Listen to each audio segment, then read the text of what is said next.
the meeting of the Carson City Airport Authority to order. It is Wednesday, February 20th at 6 p.m.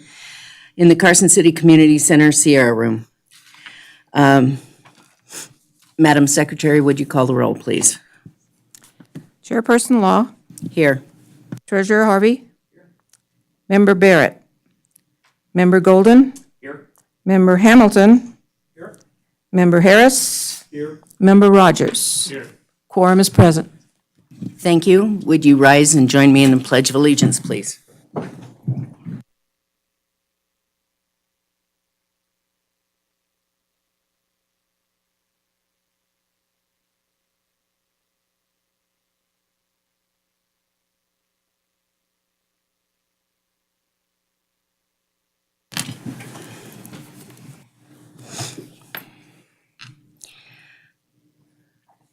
At this point in time, we will take item C, approval of the minutes of the past meeting of the Airport Authority. Does anyone have any corrections or additions or changes to the minutes that were prepared for the January meeting? Hearing none, do I have a motion to approve the minutes? So moved. Second. Mr. Harvey has moved. Mr. Golden has seconded. Any discussion on the motion? All in favor say aye. Aye. Aye. Any opposed? Nay. None heard. Motion carried. And Madam Secretary, if you will enter Mr. Barrett if he arrives in the minutes at that point, I would appreciate it. Thank you. Item D, modification of the agenda. The chairman reserves the right to modify the agenda in order to most effectively process the agenda items. Items may be taken out of order. Items may be combined for consideration by the authority. Items may be pulled or removed from the agenda at any time. Does anyone have any suggestions for any change in the agenda? None seen, we will proceed. Public comment. Members of the public who wish to address the Airport Authority may speak on agendized and non-agendized matters related to the airport. Comments are limited to 3 minutes per person or topic. If your item requires extended discussion, please request the chairman to calendar the matter for a future airport meeting. Any public comment at this time? None heard. We will move on to item F. Public hearings, item 1, presentation by Professor Tom Harris regarding Carson City Airport Economic Impact Study prepared on behalf of the Carson City Airport Authority. Professor Harris. And at the outside, would you state your complete name and spell your last name, please?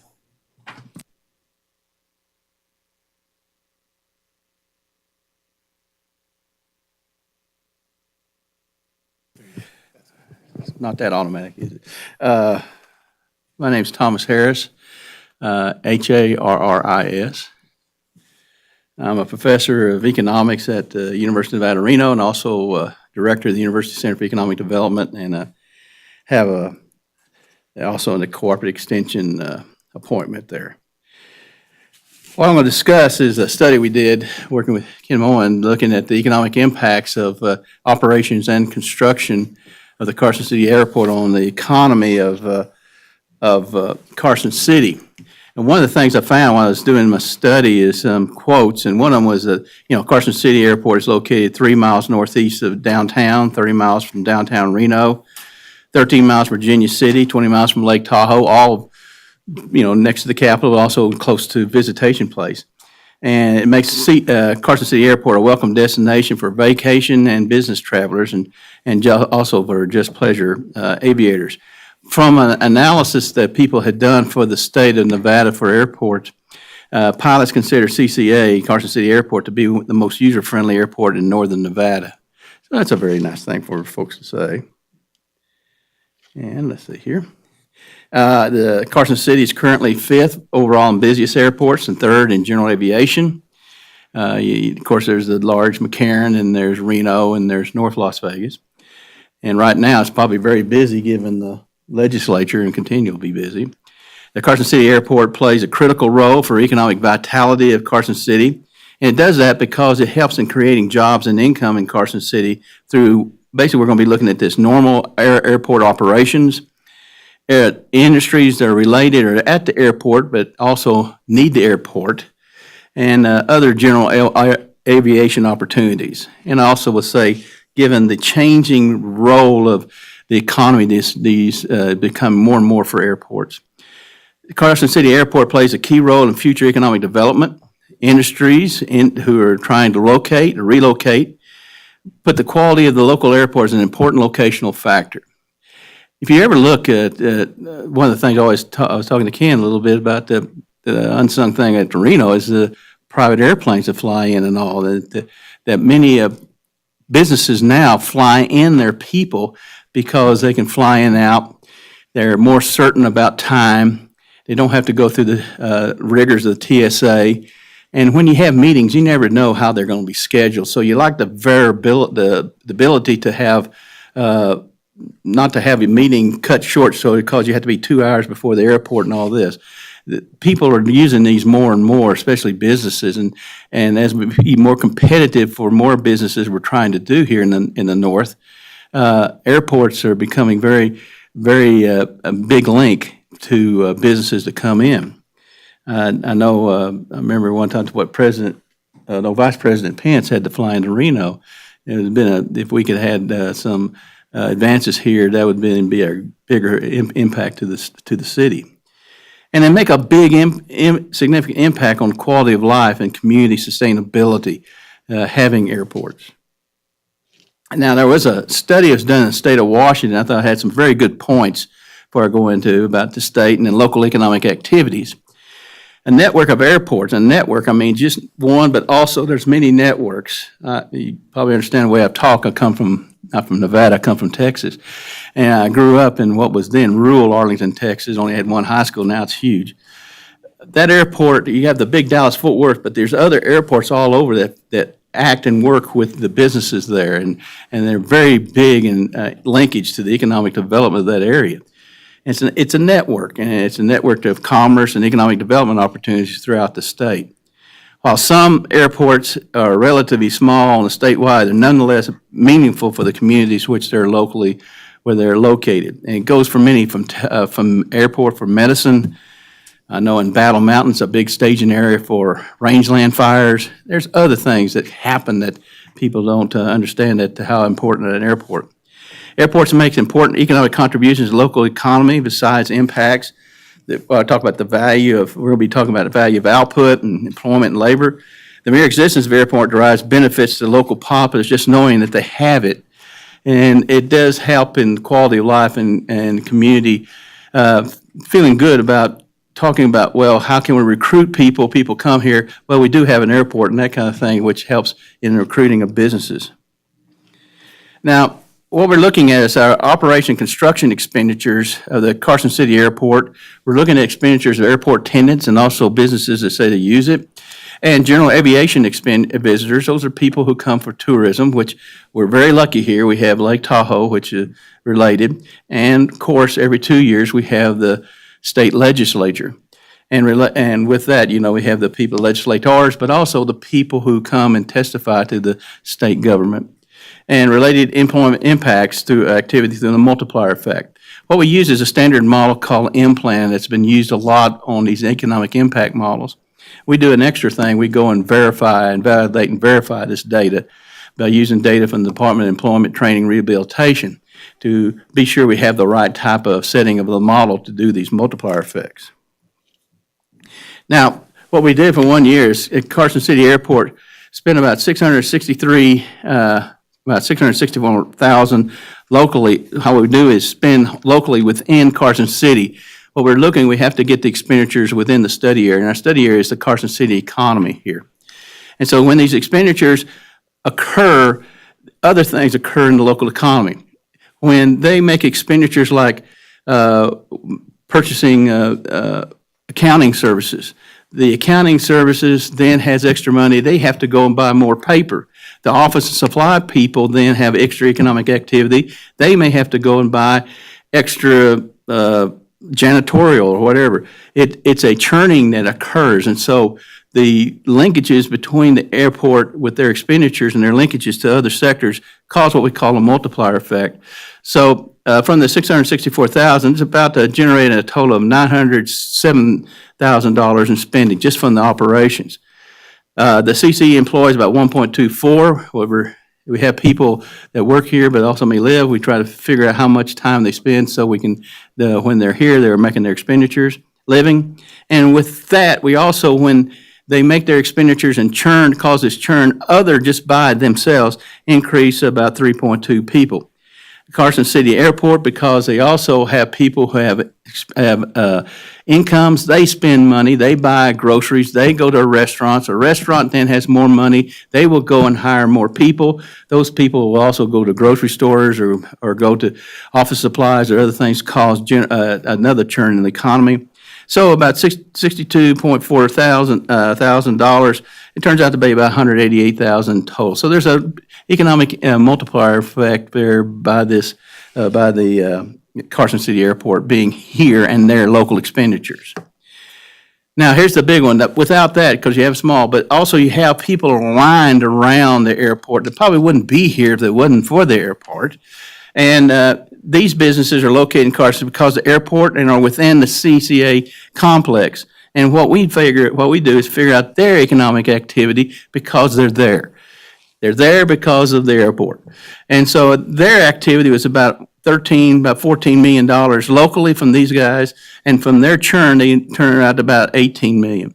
These are the other businesses are there that I think some people don't see how the Carson City Airport is linked to these other industries that cause economic activity. They hire about 80 people with a total impact of about 113 people in Carson City, about $2 million in local labor, which translates to about $3.5 million. So the Carson City Airport is just not an island by itself.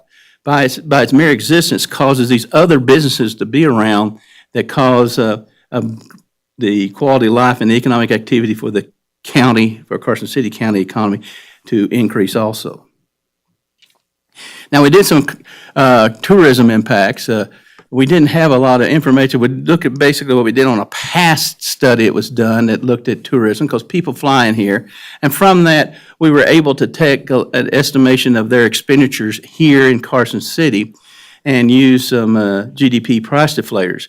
Also, as looking at employment in the accommodations, we were trying to see how economic activity increased here in Carson City. So we used this 2000 data and updated as best we could to an approximation of tourism that was due to this area, of which we had some data. So basically what happened is that when people come here, they stay in hotels, they go to restaurants, they buy goods and services, whatnots, whatever. Those are expenditures that happen in Carson City, and quite frankly, it may not happen in Carson City if they fly into Reno, then come down here, but they may not come because of that. So what happens is you're able to capture those tourism impacts and estimate about $11 million from that, and the total economic activity churned about $16 million in economic activity from the tourism. About 100. There's a lot of jobs in tourism, as we always say. One of the things about the Department of Employment Training Rehabilitation data is that they not only have employment, but they have seasonal as well as part-time. It's a person, an employee. They don't split them up. They don't make it like somebody just working in the ski industry is 1/4. No, they count them as a person. So you have a lot of employees in these tourism industries. It's kind of a very employment intensive, so that's why the multiplier is kind of big, kind of bumps up. But it turns out about 105 jobs, but a total of economic activity of extra jobs is about 151 jobs that's in Carson City due to the tourism impacts because of the airport. Additionally, you get income because these people get incomes, about 4.3 million, which increases with, again, those people go out and go to restaurants, go to bars, go buy goods and services locally, has a total economic impact of about 5.9, I'd say 5.9 million. Now, one of the other big things that happens with any airport is construction. When they make new runways, improvements, all of these things do impact the local economy. And they're kind of a one-time impact, but nonetheless, they are an impact to the local economy. It's estimated the cumulative from 2003 to 2018 was about, of the expenditures for construction is about $22.2 million, 156 jobs, and about $9.7 million in income. Now, those are construction people. Those are with that. So the cumulative impact, is something about like $31.5 million in economic activity, because when construction people do construction, they have to buy goods and services in the local economy just like anybody else, buy lumber, buy cement or whatever. They also hire people locally, and they also will have incomes and they will spend money. So the cumulative impact is about $31.5 million in Carson City economy, about 222 jobs, and about $12.6 million in total in labor income. So it's a generator, a bit significant generator here of local economic activity. Now, we're going to sum them all up. We sum them all up, we get something here is like what we have, the summation of the Carson City Airport operations, related sectors, tourism, construction, is about $48 million. About 344 employees, I'm rounding up, and about $16 million in labor income. Labor income is employee compensation and proprietor income. So not only are people wages, but people are proprietors. Because we have extra economic activity, people are going into businesses, you're going to have proprietors are impacted also. So with the multiplier, with the economic linkages between these, the total output, employment, and labor income of the Carson City Airport because of its operations, those related sectors that are there because of the airport, tourism and construction, is about 67 million, about 490 jobs, I'm rounding off, and $22.2 million in labor income. Very significant impact. Additional observations. In addition, this is quantitative, but it's kind of quantitative showing that and how different sectors, show how that different sectors are impacted. The present of the airport, what we have found in business location models, having an airport increases the regional attractiveness. When Bob Hooper with Northern Nevada Development Authority does things when they go out and try to bring economic firms into Carson City, having an airport helps. And so, increasing the abilities of your airport is going to increase the abilities to capture other different types of businesses also. Businesses consider airport proximity. Yes, they do look at labor, but they also look at proximity to location to their business. Very important these days. Airports play a much bigger important linkage to the new economy than they did back in the 60s. The impacts demonstrate that Carson City is a critical player, not only for the current, but also future. And how it plays in the future is how, the Carson City Airport, through its improvements, becomes a more active partner in economic development in Carson City. And I also think economic development agencies, business groups, and local leaders should be aware of the importance of the Carson City Airport. It's a key partner and a primary sector for current and future economic development in Carson City. So if you didn't have it, you would have, if you didn't have labor and didn't have an airport, you would have very little chance of getting new sectors. But because we have good labor and also we have an airport and we can improve that airport, it can also improve the probability of different businesses, high-tech businesses and others that link to the airport, help them even more so for Carson City future economic development. So ran through that pretty fast, but that's kind of the summation of the study.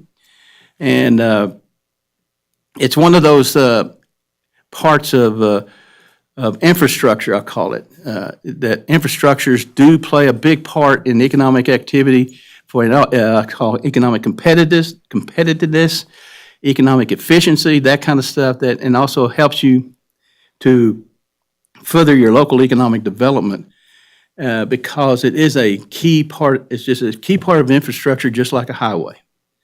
So if anybody would have any questions, I'll turn it over to Ken. I'd be glad to answer them. Member Golden? Just a point of clarification, Tom. Thanks for the study. Just a question about one of the things you stated. You said that the airport is the third busiest GA airport in the state. I presume, but don't know for a fact, would that be behind North Las Vegas and Henderson, which would then make this the busiest in the northern state? Oh, yeah. Okay, that's a yes. Oh, is this thing on? About my old ag mechanic days when I was in ag college. Yes. That's easy enough, thanks. Member Rogers. Thank you very much for the study. Well appreciated. Sure.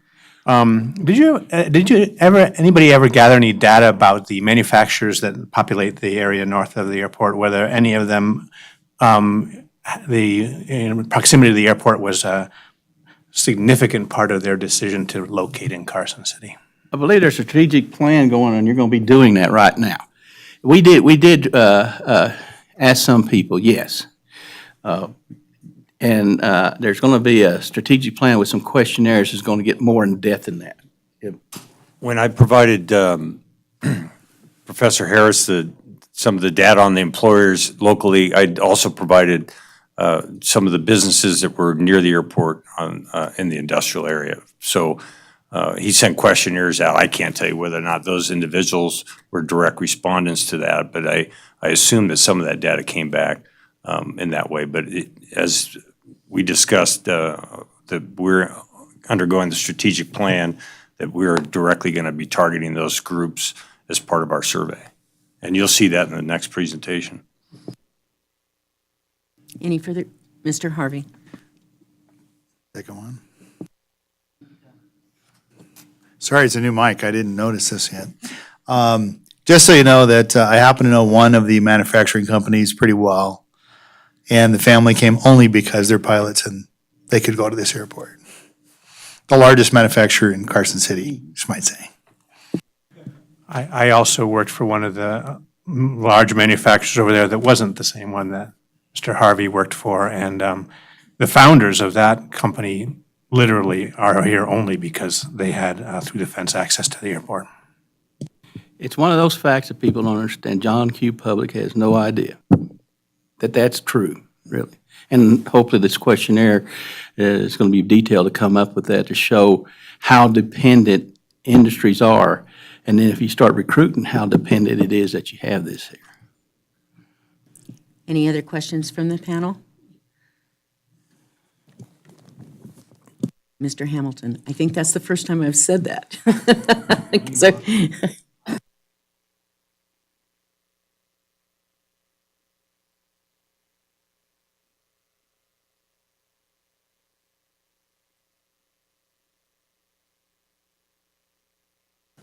Oh, it's got to be green? It has to be green. We talked about the economic impacts, and is there any comparison to how that compares, say, in percentage to the overall Carson City big picture economic impacts? Are we 5%, 10%? I can do something. I can do that. Yeah, I'll be glad to. Your casinos are huge in that, in other manner, but it's one of those things that's, let me tell you, it's a percent, yes. But it's kind of like, the percentage really goes into what we call the economics total factor program. If you didn't have it, you'd have nothing. So, maybe I come up here and this is 5% of the total economic activity. It may be even more, because that 5% may cause 99% to become here and active and become very, it's one of those things that's this is kind of the expenditure pattern, but the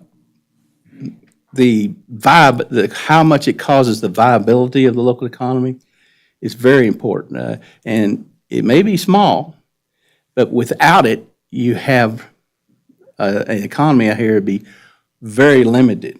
I mean, what, a state government where you had to fly, I know a lot of people do, Reno, but couldn't come here, that would be a detriment. So, but like you're talking about these two industries, what it would be, it'd be more so. So, it's I can do that, but I think its ability as a link or an actor in the local economy, it's bigger than its proportional size because of its importance as a input factor to other industries. I hope that makes sense, but, I work in agriculture a lot. I'm in ag back in business. I do a lot of with Nevada. ag is not a very good, is a low percentage, only about 5% lower of our population, but that 5% better be damn good, be darn good, because it depends that if you go to Bangladesh, 80% of the population is in agriculture, but that is an economy we don't want to be in. By having these infrastructure type of basic industries such as the airport causes other sectors to be bigger, but because of that, it gets our quality of life and our abilities to have a bigger economy much better. That's what, But yeah, I can do that other stuff too. Further questions? None seen. Do we have any public comment on this item? Ken, would you like to wrap that up? I think Professor Harris covered it pretty well. Our interest was going into this was we're going to compare the current data to what was gathered back in '05, and it's increased by about another 25 to 30 million. And a big part of that is obviously the construction component and the impact that construction has on the local economy. But what I think created a real segue when we made this presentation to the Board of Supervisors in January was this opens the door for perfect timing to start discussing our cooperative agreement with the city and the airport. And I think that really opened up some eyes of the members of the Board of Supervisors, especially the new member, Member Giomi. And so I think that created a good segue into that. And I was really excited to hear it, and I think it works real well for our strategic plan. So I think we'll be able to see how these two will work together. All right. Mr. Takis, I assume we need a motion to accept the report, or do we? No, I believe this is an informational item. I don't think there's any action for the authority to take. If there's, yes, indeed. That was going to be my comment. I thank you for your work and your report, and it will be uploaded onto our website now that it's been presented to us. Thank you. Moving on to item 2 for possible action, WB Aviation to present a business application and supporting documentation in order to be approved as a Class 2 fixed base operator, aircraft maintenance and inspection. Mr. Moen, would you like to introduce this item, please? Yes, Chair Law. Give me 1 second to get to the right page here.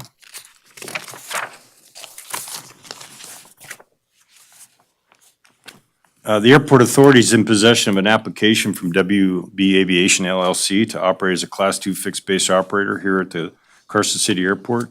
And so I've reviewed that application in accordance with Title 19.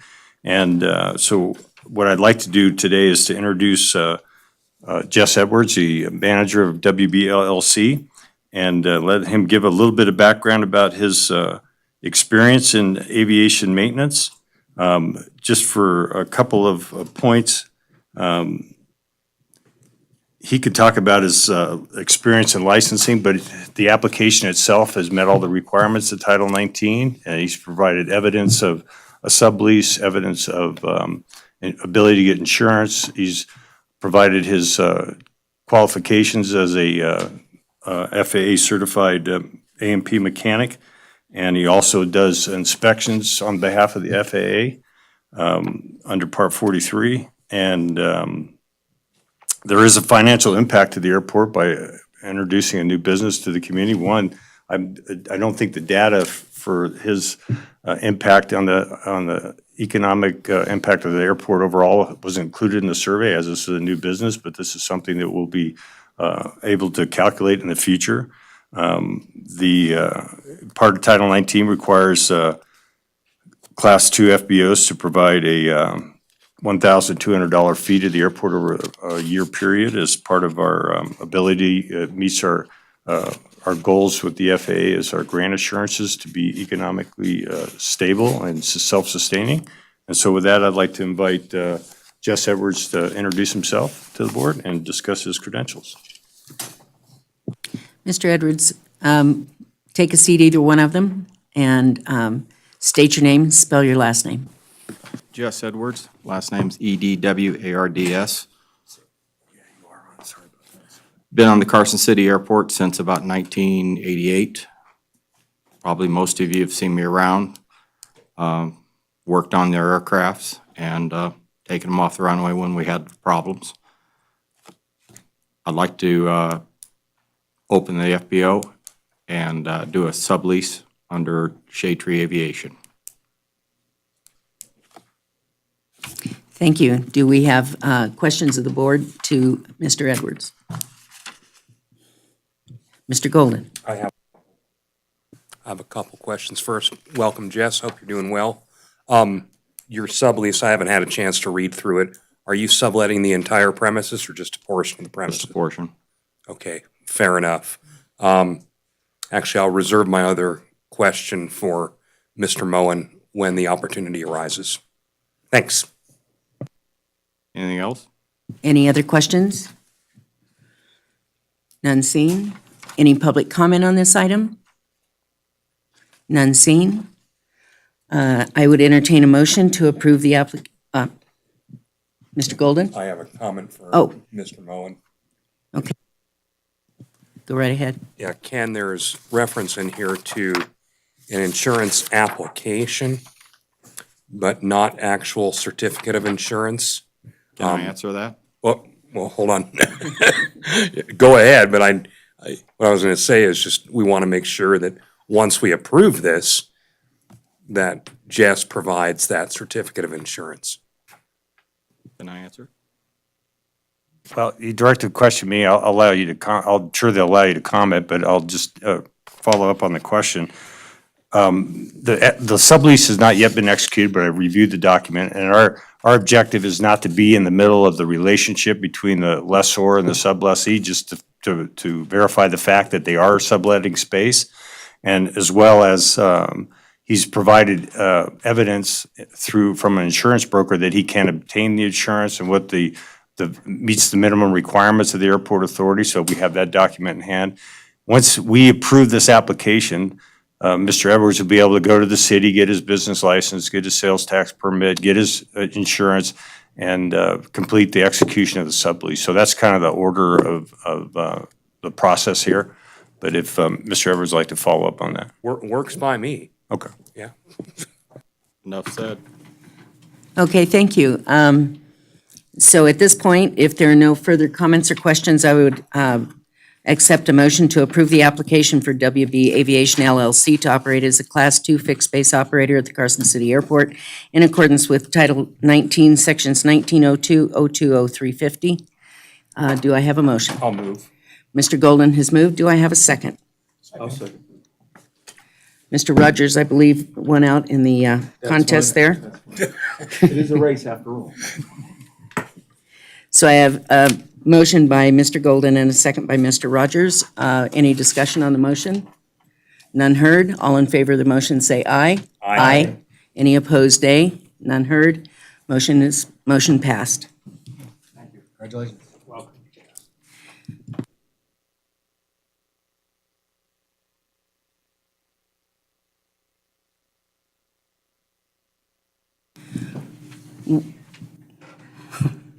Moving on to item 3, for discussion and possible action to approve the strategic plan stakeholder surveys. Mr. Moen. Thank you, Chair Law. As you all recall, we at previous meetings have established a contractual relationship with Linda Ritter to perform a strategic plan development. At the January meeting, we approved the process for completing the strategic plan. And Ms. Ritter and I have been working together on putting together the various questionnaires that we're going to submit. And Ms. Ritter is here to present that this evening.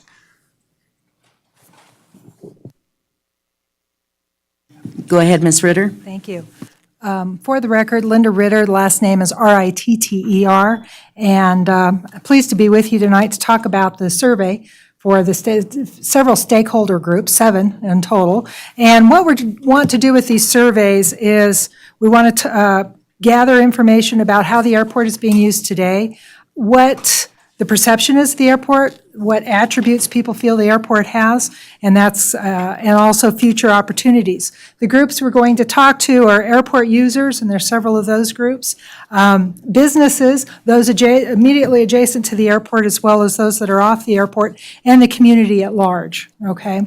The way we are looking at doing this would be an online survey for certain groups, and I'll talk about how we may reach them as I go through the different surveys. Some we can go direct. We've offered in the introduction on all of the surveys, if they'd like us to come and talk to them, we'll be happy to do that if they have more information they want to share. Also, general invitations to the public, perhaps go to Carson Now to get it out there to where people could go to our website, click on it, and it's a super easy survey to fill out. It's all online. I did talk to the Chamber of Commerce. They would be happy to send it out to all their businesses for that business survey. So if I may, I'll go ahead and go through these surveys and kind of spell out what kind of questions we're looking at asking all of the different stakeholder groups. This first one is fixed base operators, and you're going to see I've got one with general questions about fixed base operators for all of those that actually utilize the airport as far as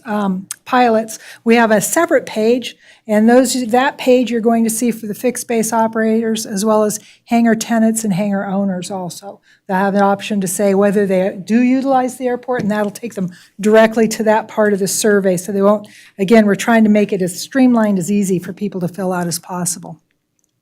First of all, and I hope you can see this, I know it's very small and I'm not really sure how to make it any bigger. But first, just an introduction, then we want to ask for the fixed base operators how long they've been doing businesses and what kind of services they provide on the airport. The next, where do their customers come from? What service area would they consider their service area? We'll ask them questions about what the airport can do to improve their competitiveness and to positively impact their business environment. Is there anything the airport can do to make them more successful? Okay, so that's that piece of looking to the future, what we can do. Next is a couple of rating the airport infrastructure, and we listed the infrastructure and asked if they're satisfied, somewhat satisfied, dissatisfied, or if they just don't use that particular piece of infrastructure. In most of these questions, we do allow comments, because I've found in surveys you can gather a lot of information from the comments. Security apparatus, we'll ask them about that. Let's see. Hang on. There we go. And then ask about their experience with the airport authority, with applying, when they apply for a lease or an FBO permit, what's their feelings about their experience, poor, average, good, or excellent? Communication with the airport authority, how the airport authority may actually impact their activities. Well, let me see if I can get this down. And then also for the FBOs and some of those is how likely are you to expand your operations in the future? Is there any opportunities for expansion that we need to be aware of? Because when we do the strategic plan, we want to know about those things so we can put those into our planning. What can we do to aid in that expansion? Oh, darn it. Hang on. There we go. And also, if they're interested in commercial air services, if that's something that folks that use the airport now is, and we will ask that of all of the stakeholder groups. Also, what about an airport-based restaurant? What if you were to put a commercial enterprise on the airport? Find out if they'd be interested in that. This last question says, do you base an aircraft at the airport? If you do, then you're going to go to this next page automatically, and this is for aircraft owners and operators. If a person says, no, I don't, it'll skip right to the end, so you won't go through all those questions. These questions will start with, what is the primary use of the aircraft? Is it commercial or business or pleasure or business? And we're asking the percentage, if they can give us kind of an estimate of what kind of traffic you're seeing there. These next questions really revolve around what type of aircraft they use. This is the type of aircraft, the classification, the type rating, and then asking the average utilization. How many times per year do they have departures? How do they operate their aircraft? And then looking at the pilot categories. And then the pilot level. And then how many flight hours do the pilots have in command? So it's going to give you a snapshot of who's out there, who's actually utilizing the airport. Are you IFR qualified? And how they use the weather observation system. The next really is getting to, okay, do you have, this is part of that economic impact, do you have aircraft maintenance performed at the airport? And then about how much do you use per year? Now, when these things go out, we won't know. I mean, person responds to it. We're not asking them who they are when they respond. Just give us the data. We're just interested in the data, okay? And then for these folks, we'd really like to know about what they like most about flying in and out of the airport. What do they like least about it? That's going to give you an idea of where you might be able to make some improvements or identify those threats, things that maybe you can't address in one way, but through the strategic planning process, you may be able to address another. Before selecting Carson Airport as to base your aircraft, what other airports did you consider? That's going to give you an idea of what kind of competition this airport has as compared to others. Then some ratings on the safety features. Let's see. Where are they? There they are. And then I'm going to probably flip those questions because we want to keep those things having to do with attributes of the airport as far as why you selected this airport for yours is following rate each of the following attributes you considered when determining where to locate your aircraft. So that's going to, again, give you that picture of what people are looking at when they're deciding to locate or to base their aircraft here.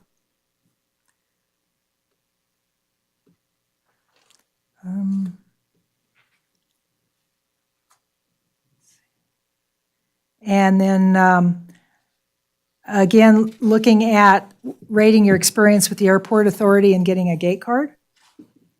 And then your communication. I'm sorry, I am not used to working with this type of a laptop, so I apologize for bumping around so much. How would you rate the airport in terms of safety?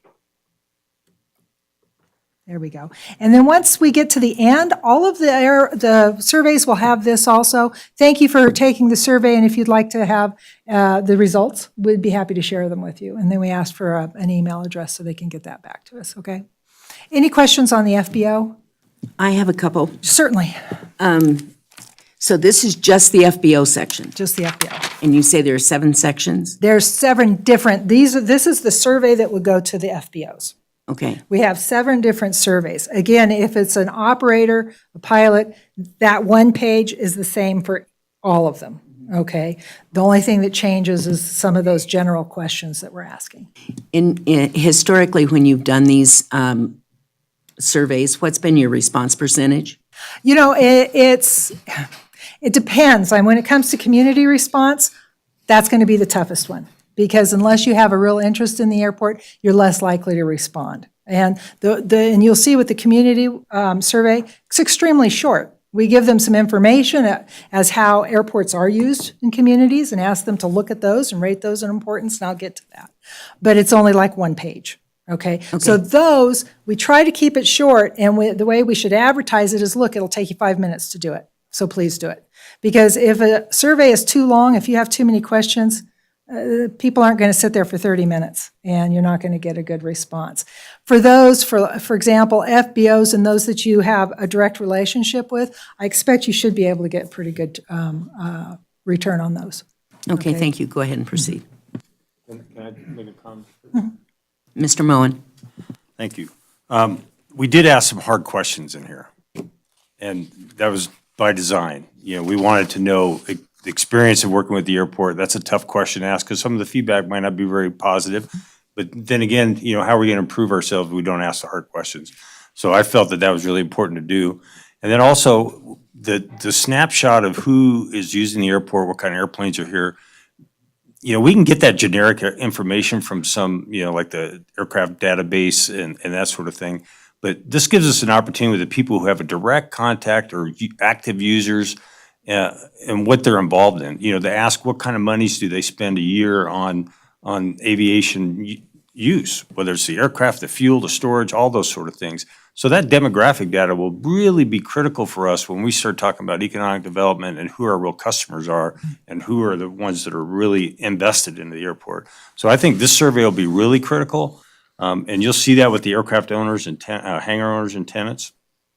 Less so on the community side, but we do address that kind of, the difference for the businesses that not only surround the airport, but those in the community as well.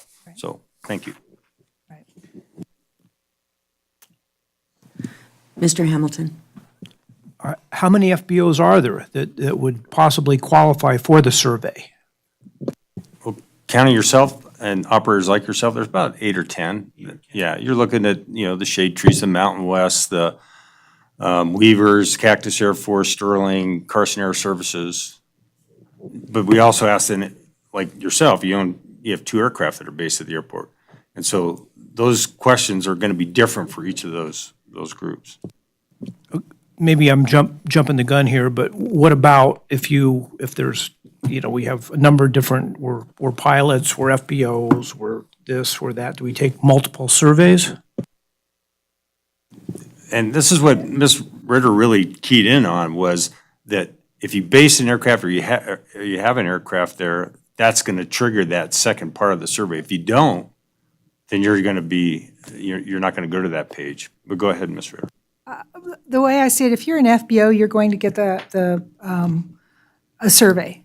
If you also are a hangar tenant, you may get a survey. So there is a possibility of some of that overlap, but we'll have to take a look at that. I'm not sure what how often that would be the case. So we will find out about that. There is no reason, the FBOs, we should be able to really follow those, and we have offered to sit down and talk with them and get some of that specific information. And one thing we might want to do is ask if a person has more than one aircraft. We can certainly provide an opportunity for that person to fill out that information for more, or I guess we don't have that right now, is how many aircraft you have. We didn't ask for the specific numbers. number of airplanes that somebody might have, but we did ask is, you can select more than one category. So it says piston, turboprop, or jet. Then you can be able to select more than one. There's also the other box there, so you can say, yeah, I've got 2 airplanes. Or Does it provide area for comment that has so many characters that you can fill in the detail? Yes. Okay. Absolutely. Every question has a place for a comment or an option for other, because many of these are check all that apply, but we didn't just limit it. We left an additional place where a person can put comments. Comments are really critical. You're going to pick up some really good information that you wouldn't get otherwise. Okay. I'll proceed to, these are the hangar tenants. Very similar to the FBOs. We're asking how long they've been based at the airport, so you kind of have an idea of history there. Rating all of the infrastructure, so you'll have an idea of what people's perceptions are of your infrastructure. The security apparatus. Asking the question, is there anything that the Carson City Airport can do to positively impact your utilization? This is where you might have somebody that says, gosh, I sure wish you had X, Y, Z, and you should be able to get some of that feedback with that question. Asking about the communications and the ease of working with the airport authority for leases or FBO permits, and on that I did put not applicable because not every hangar tenant will have that. Rating the communication. How does the airport authority itself impact your operation there, or your ability to use it? We asked the same question on all of them, again, about commercial services, if anybody would be interested in those commercial services, and then the restaurant question as well. Now, on this one, again, come on. if you're a hangar tenant, you better have an airplane at the airport. Yeah, well, I was telling Ken and Elko when I was involved with the airport there, we had to do a cleanup of all of our hangars because we found them being used for storing lawnmowers and all kinds of other interesting things and not necessarily aircraft. So, yeah, that can be an issue. And then again, this one drops down to, do you base an aircraft at And I would say that was going to be an automatic yes, but let's find out if anybody out there is a hangar tenant and doesn't have an aircraft. It's a possibility. But this one, I'm not going to go back through the pilot questions. It's the same. We kept those the same because we're going to compile all those. We'll be able to compile all the results by survey type, but also be able to put some of those together that have the same questions. Okay? So that's it on the hangar tenants. Any questions? Yes, sir. It's sort of, I mean, I don't know if it's exactly covered by what you've done, but Mr. Rogers, would you identify yourself, please? I'm John Rogers. I'm I on the- know, but I didn't see you. Oh, sorry. Sorry. May I speak? Yes. Thank you. It's maybe similar to the question that you're asking, but a question that's crossing my mind that I think might be worth asking is to ask people who are on the airport property, is there any aviation activities that you do regularly that you can't accomplish here, that you go elsewhere for? And what is it? I think that's sort of would require some more thought, or, I mean, that would be the most telltale thing about what are we forcing our tenants to do elsewhere because we don't have the capacity or the facilities to let them do what they want to do. Okay. Okay. Can I just dovetail on that real quick? That's that one question that we ask about whether you use maintenance facilities on the airport is really that kind of question. Because being a mobile asset, some people have a favorite mechanic that they'll fly, 1,000 miles to go to. And then others, like you're saying, since we do have an avionics shop on the field, there's airports that don't. Reno Tahoe, for example, does not have an avionics shop. They either go to Stead, they come down to here, or they go elsewhere, maybe even as far as, another state. So, but that is a good question. I think there may be things that we're not covering that, and that thus the opportunity to either have comment because we're simply not thinking of it, or that there might be a service or that we don't provide that somebody finds vital. I can certainly add that, though. Mr. Golden? On that topic, Ken, I'm glad you brought that up, and I did notice that question. The nature of aviation maintenance has changed dramatically over the years, and it's become very specialized. So, well, when it used to be uncommon for you to take your aircraft somewhere else for service, now it's commonplace. Because in order for you to get the best service most efficiently and most economically for your aircraft, you take it to a specialized maintenance facility. Not everybody does that, but it's more common than ever before. Yeah, prop shop is a good example of that. Like I was just telling Steve, I flew my plane to Stockton, California, to the Mooney Service Center last Monday because nobody around here can really service the airplane, but the service center can. We have a King Air. We take that King Air down to Mather in Sacramento because they're the place that services Beech turbine aircraft. So. Okay. May I move on to Go ahead, please. hangar owners then? Again, you're going to see similarities. We're trying to keep some of the questions similar here. Asking how long they've owned a hangar. And again, the same rating on the infrastructure with a comment space. Is there anything the airport can do to positively impact your experience? Working with the airport authority, communications with the airport authority, and how does the airport authority impact their activities? Do you have any interest in building additional hangars? Just a question of what their future plans are. And then again, the commercial services as well as the restaurant question. And on this one, again, do you base an aircraft? If you say yes, it jumps to that pilot page. And again, they all end with thank you, and if you'd like a copy of the results, we're certainly happy to give those to you once they're compiled. Okay? Okay, airport industrial businesses. We're asking how long they've been adjacent to the airport. We're asking also, have you ever been on the airport property? Because not all businesses that are adjacent to the airport actually have access to the airport. So, and you're going to see this question on all of the community or both the business and the government agencies and the community. We're asking this question. Have you ever been here and why? So we list this list of reasons to come: attending the open house, take a flight, take flight lessons, get aviation fuel, visit the Cactus Air Force Museum, attend a meeting, et cetera. And we leave another place where they can say other. So say if it is an airport business that they actually do have access, that they utilize it, we should see that there, okay? We asked the same question of the businesses and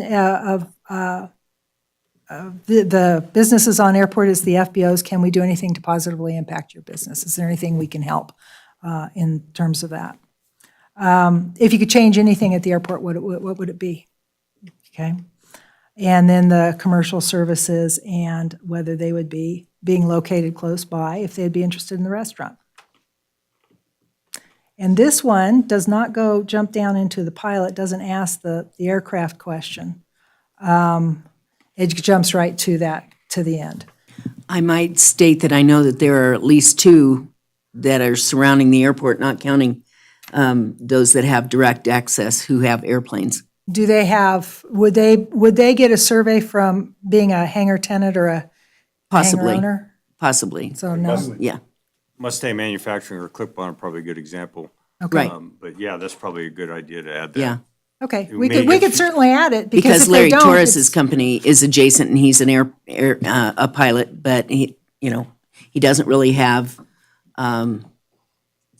any other response. I don't know where he keeps his airplane. I think it's on the airport, but I'm not positive of Well, that. we can easily add that and make that an option to go that other page. Okay, It's thank you. certainly no problem to do that. Okay, Okay.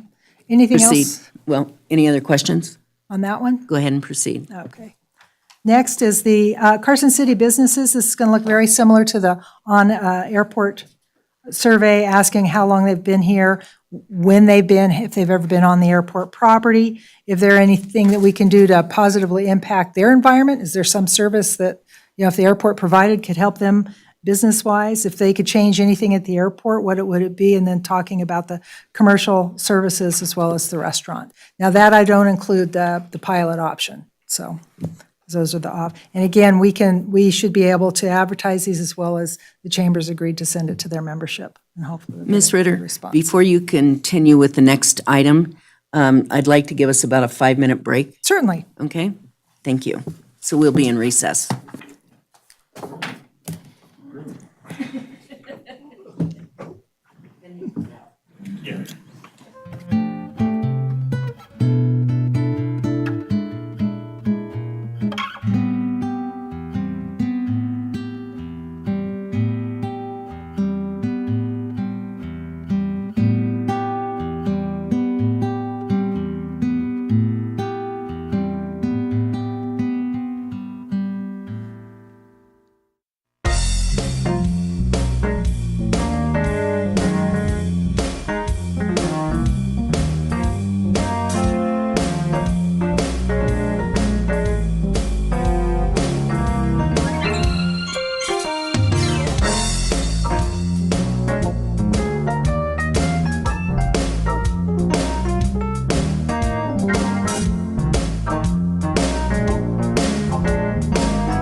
Ms. Ritter, would you continue, please?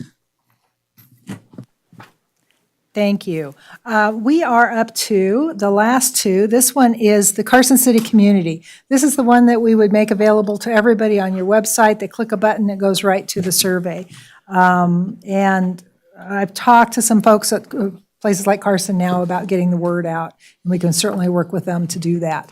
One thing about, before I go further, the timing of this, normally, I don't like to leave. I have found that by leaving too wide of a window for responses, you're not going to get them back because everybody puts them off. So we've talked about just a couple weeks to try to really make a good push and get those responses back. So certainly for the Carson City community, we'd want to do the same thing. So same type of questions. We make the introduction. Again, even for anybody in the community, if they want to come in and talk to us about it, we'd be happy to sit down with them. We're interested in how long they've lived in Carson City. Also, the same question, have you ever been on the airport property? You know, how many people have been there? This next is different.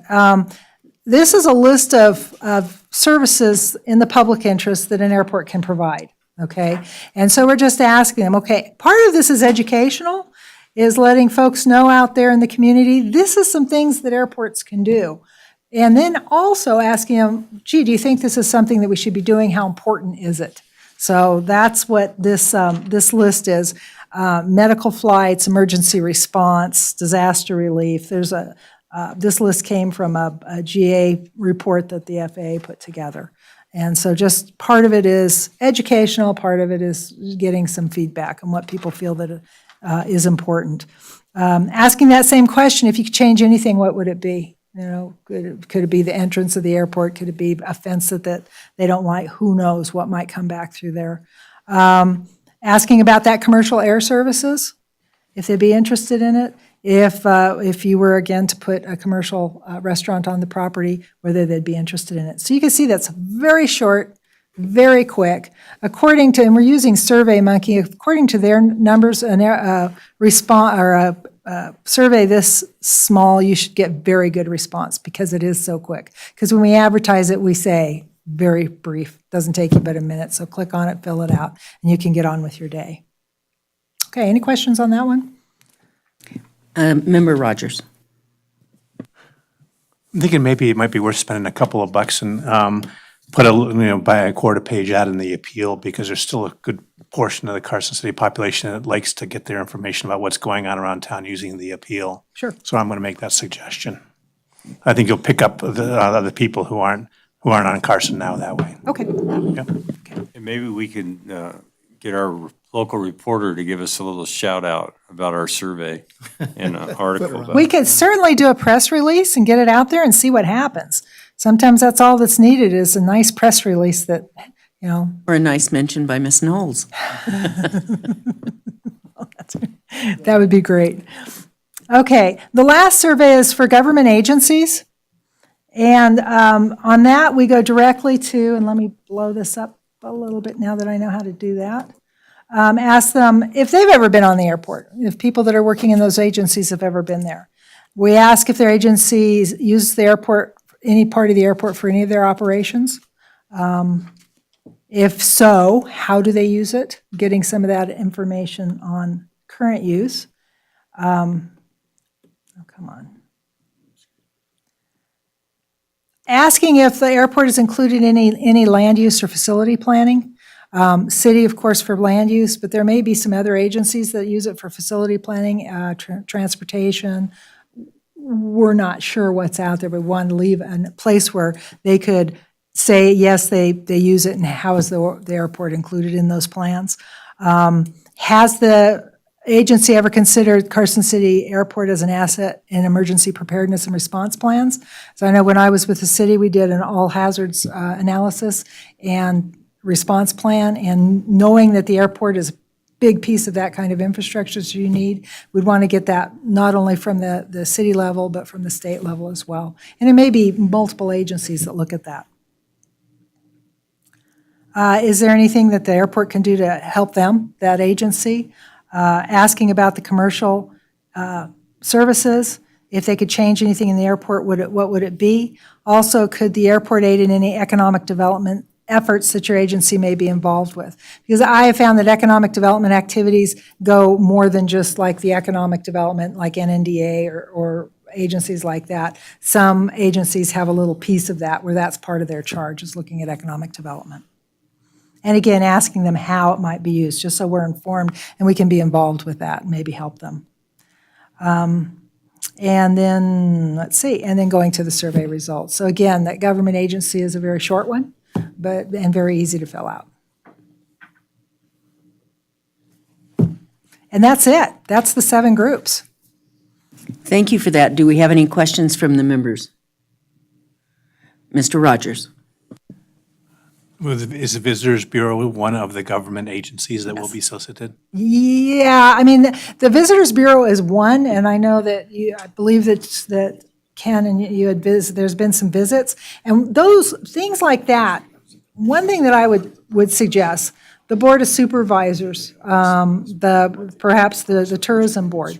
One way you can get some really good input from them is wait until after you get the survey results and share it with them, and that can really spur some ideas at their level. So that's what I would recommend, is let's get this survey out to the folks we know and a small group, any of the decision makers at the different levels, and tourism, bring those results to them so they can see this is what people are thinking.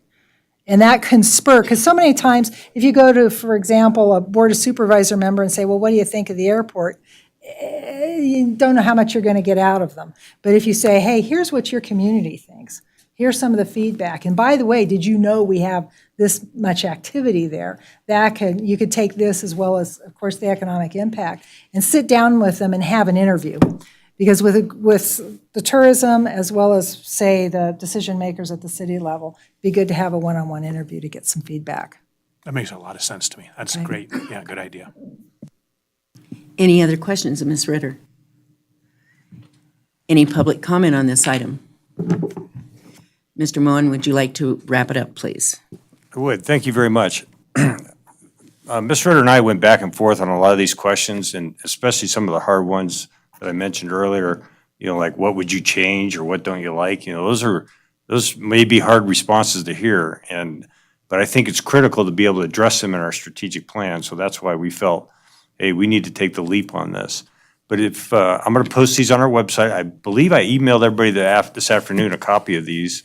If you have any suggestions before we get this live, we'd like to take it live here in the next week or so. So sometime next week, get this out. Feel free to come back and we can add or change the wording on something if you think it could be managed in a better manner. But I think we put a lot of effort. We've practiced the survey itself a few times where I've taken it in a different manner and put a different hat on, a different opportunity to add comments and see how it comes out on the back end. And then, once we complete all this, the next step for us is a publicly noticed workshop for the board to be able to weigh in on the results, and then we're going to start setting the foundation for the next phase of the strategic plan. Yes, absolutely. Once we get this is going to give us information to do compile all of your opportunities and threats and strengths, internal strengths and weaknesses. When you put those together, you're going to really be able to develop those strategic priorities and come up with some objectives and goals for moving forward. So, yeah, this is the base. This is what you got to start with. Okay, thank you. Are there any further questions of Ms. Ritter or Mr. Moen? Mr. Hamilton? As far as you're going out to market, how are you going to market, and what are some of the goals? I mean, if there's 10 FBOs, hopefully you get 6 of those, all of them, and all the stakeholders. I mean, how do you target, and what are your goals, and what's going to give us a good survey, and how do you get to everybody?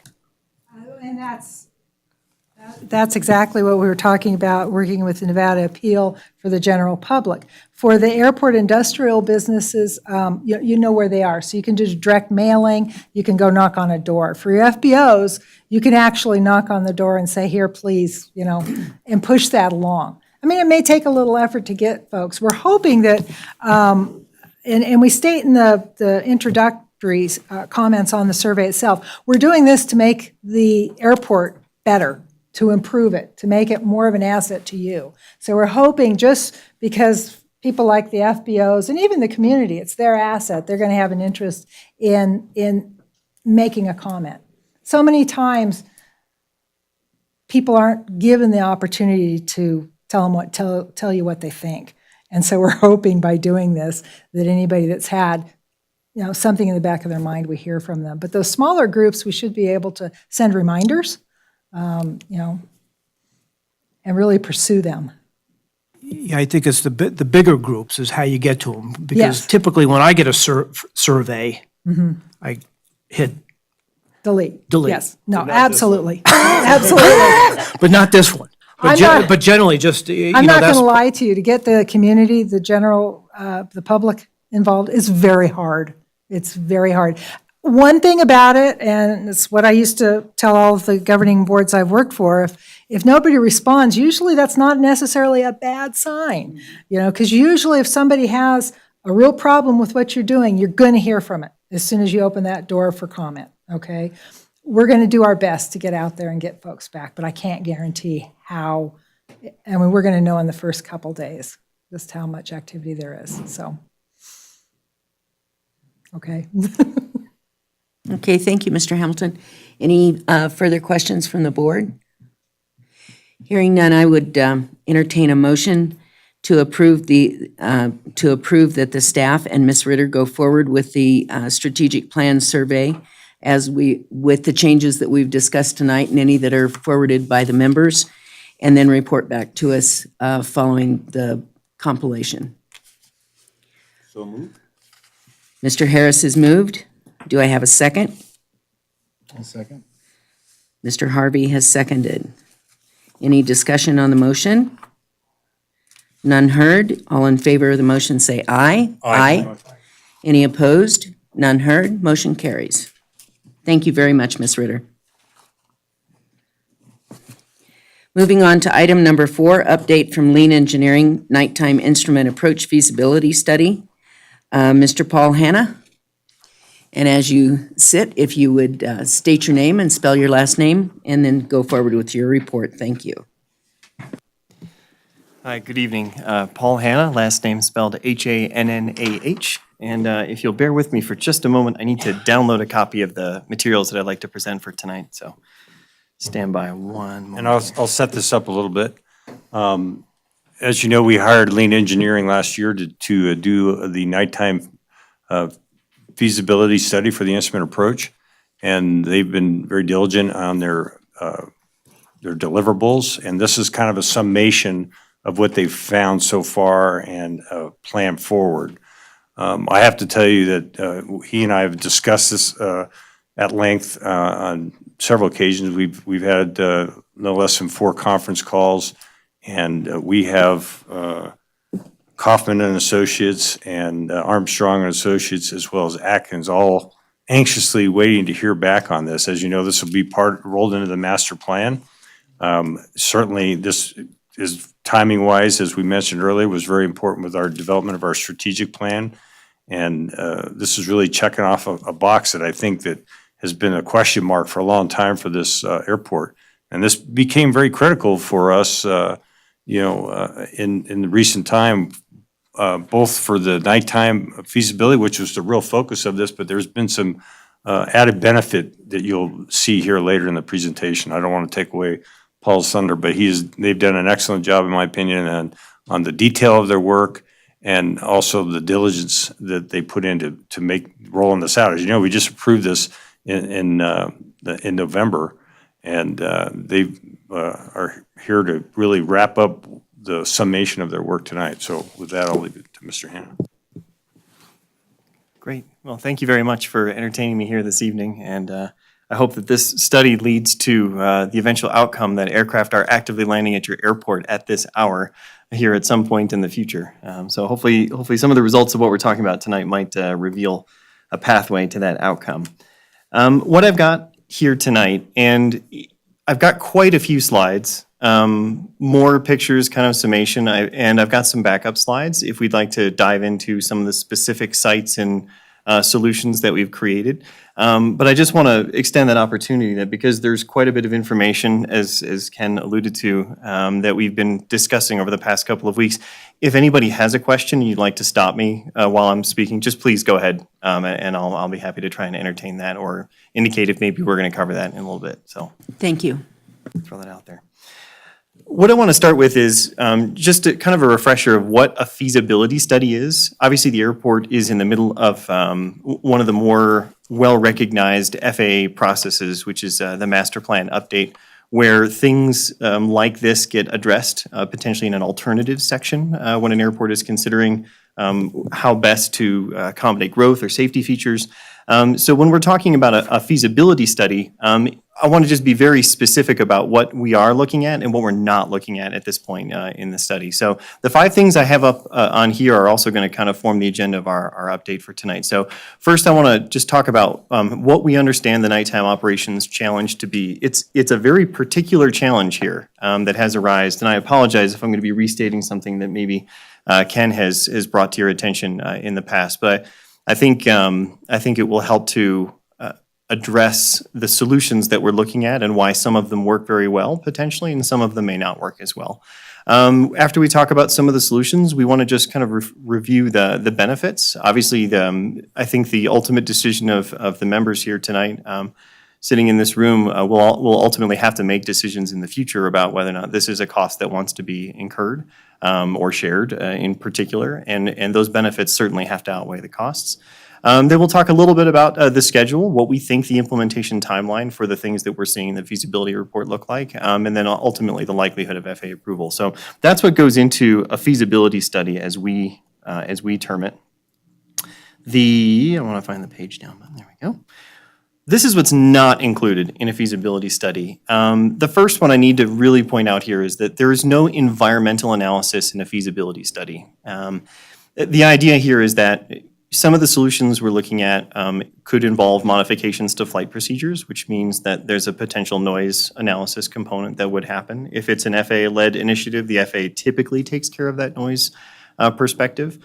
The other aspect here is we are talking about flashing lights, which in principle, part of the environmental analysis is making sure that no members of the community or the natural habitat are affected by the kinds of flashing light solutions that are being proposed.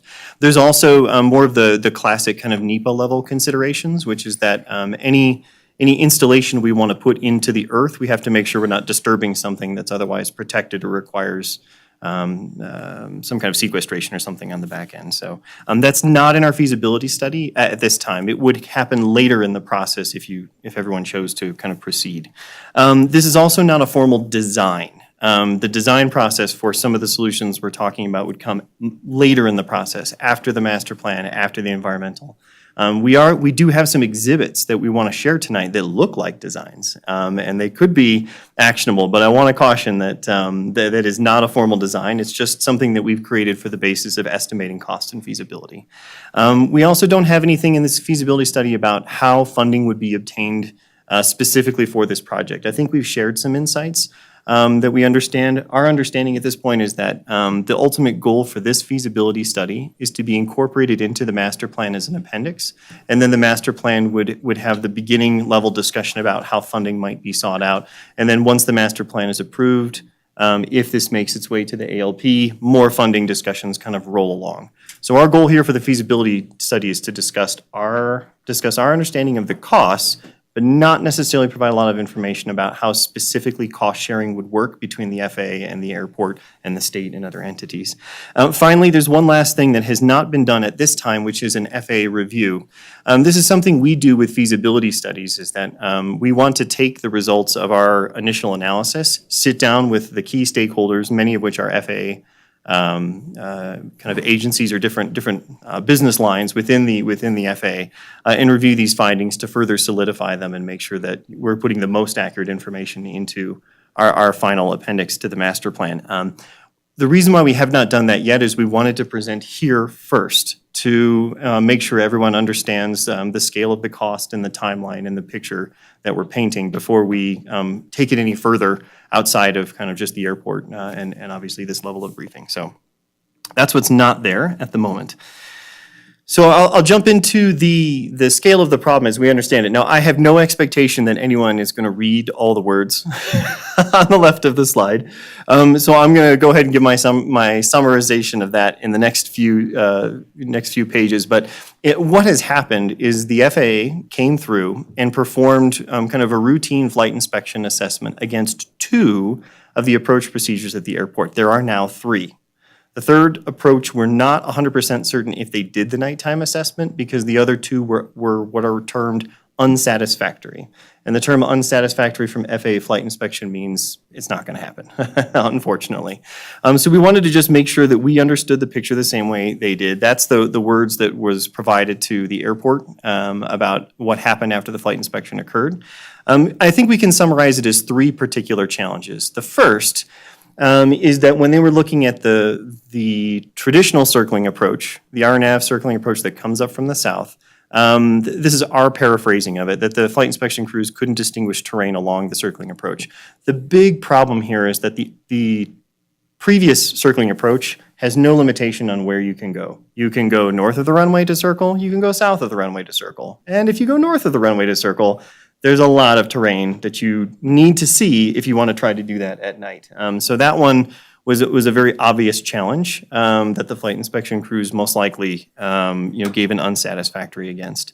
When we look at the newer approach that was developed recently, which is this offset approach, and again, just to review, offset means that the approach is primarily not aligned with the runway.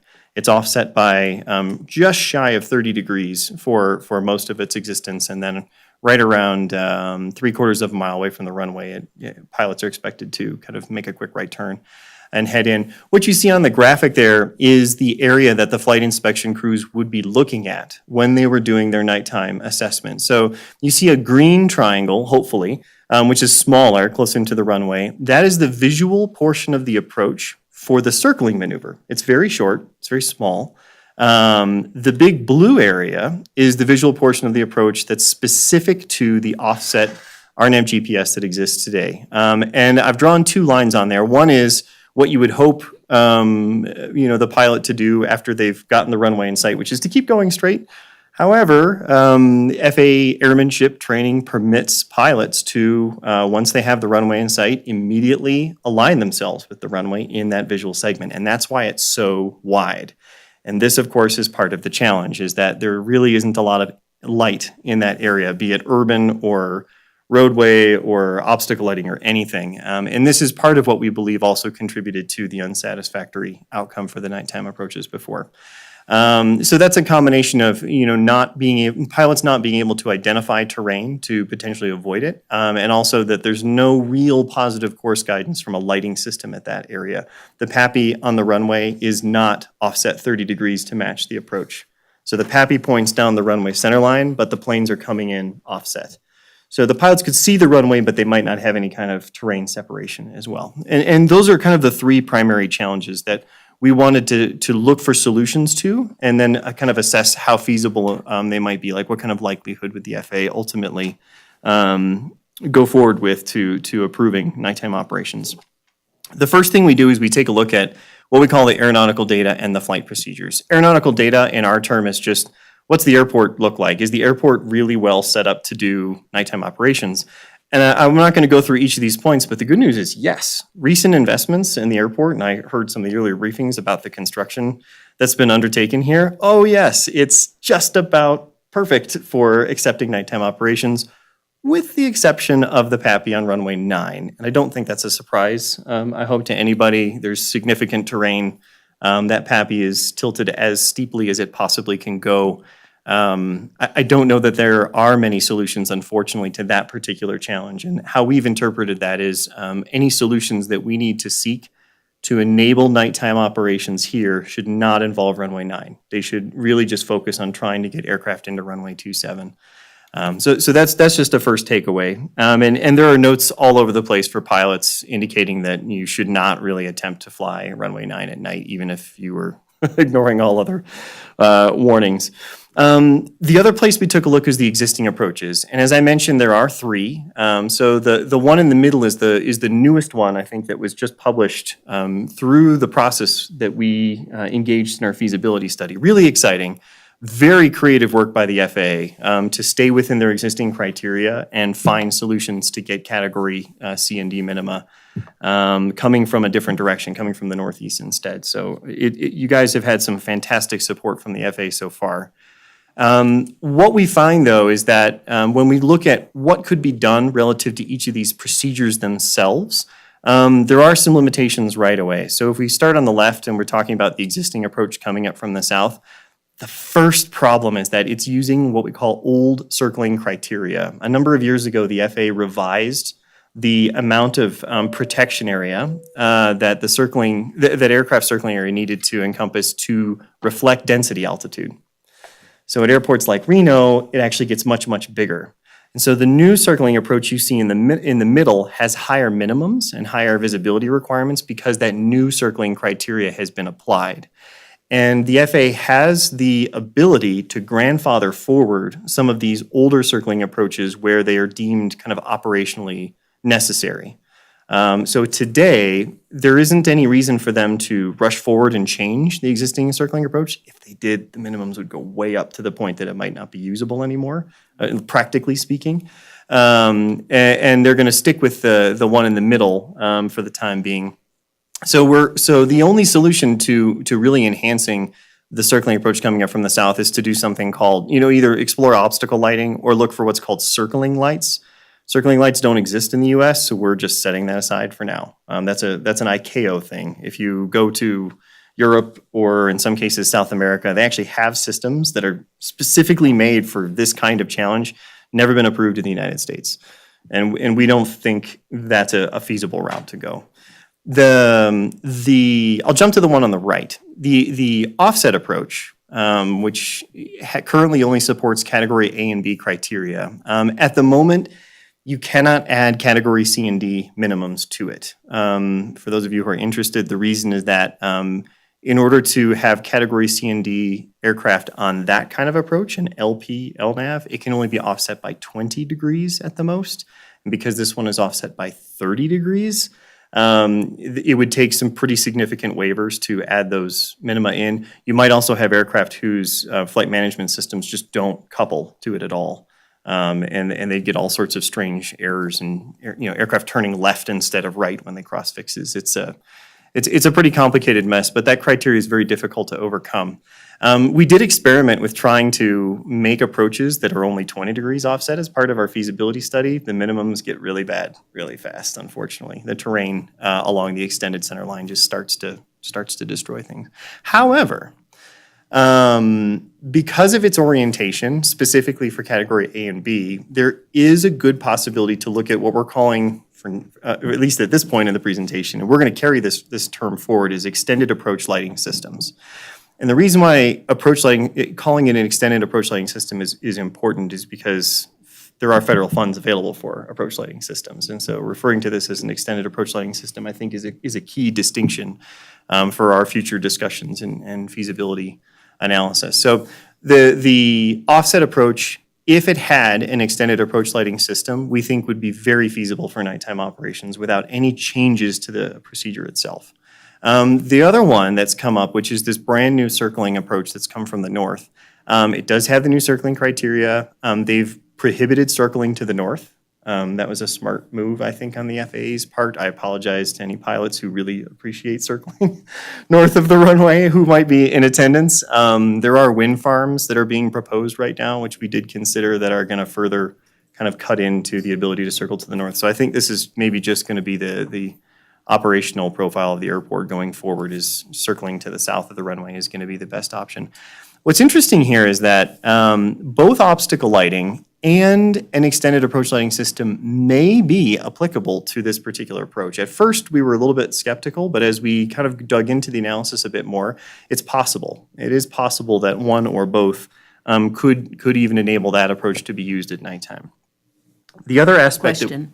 Oh, please, go ahead. Is there ever a bifurcated or combined application of those two approach lighting systems?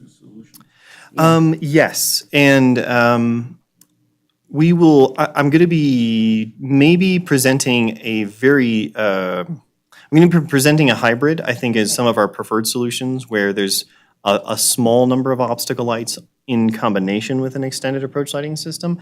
But it's a very good question. I think we believe ultimately there may be a few obstacle lights that are required, just for terrain awareness. But the ultimate design of that is still kind of to be determined. Okay, thank you.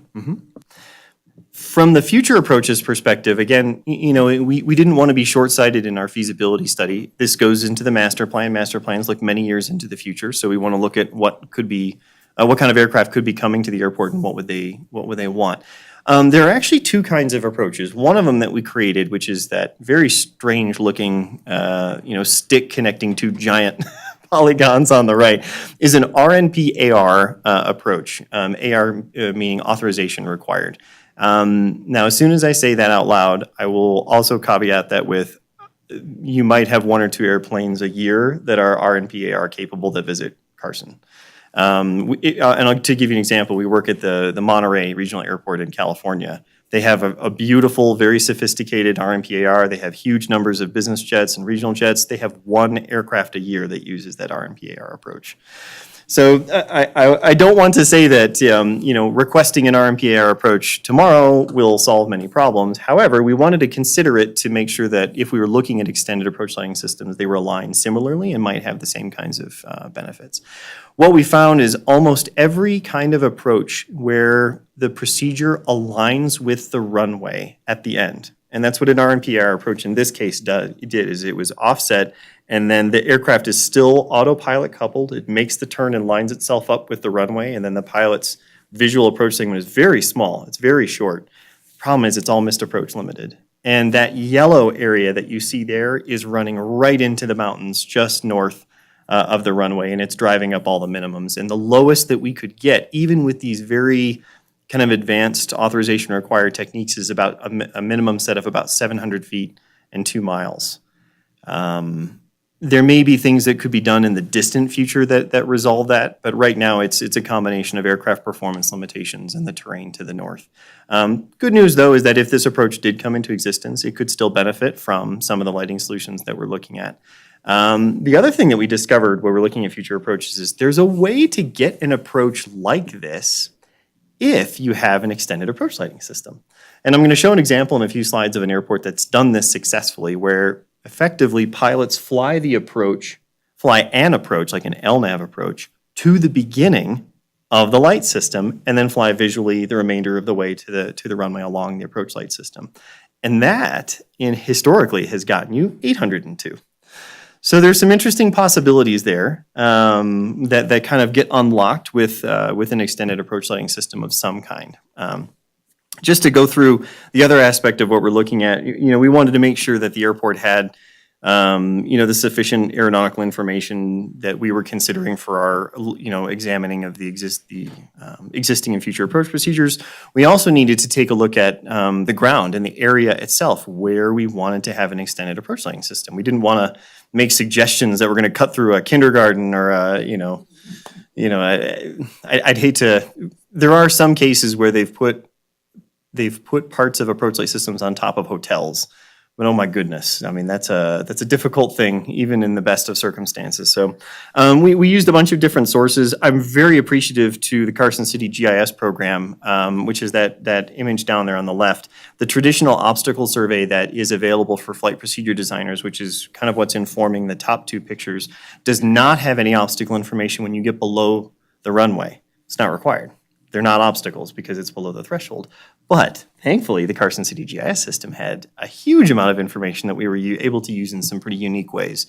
And that'll be very important for the lighting assessment in the future, because the light plane is an extension of where the lights are installed, not the runway threshold. So if the lights are installed below the runway, you have to keep finding obstacles in terrain to make sure nothing's poking up above where you want the light to project. So what that informed for us is this graphic here. So this is the area where we wanted to start looking for a possible extended approach light system. We kind of identify them in 4 areas. The first is right off the end of the runway. The second is where today's offset approach makes that turn and aligns with the runway center line. The third was roughly 1 mile away from the turning point, and that has to do with, I'll let the cat out of the bag, the lead-in light system solution that we were examining. You have to have the arrays no more than about 1 mile apart from one another. So from that point on, from the second point on, we just started looking about 1 mile kind of further up the approach paths. The white dots that you see there are the potential center line of the RNPAR approach if it were to come into existence. That's kind of the extreme north end. And the blue dots are the offset approach. So you can see where we're trying to track in there. I'm not going to spend a lot of time on this. We had the great opportunity to come here not once but twice and perform a site assessment. Some of the things we're looking at are the existing vault.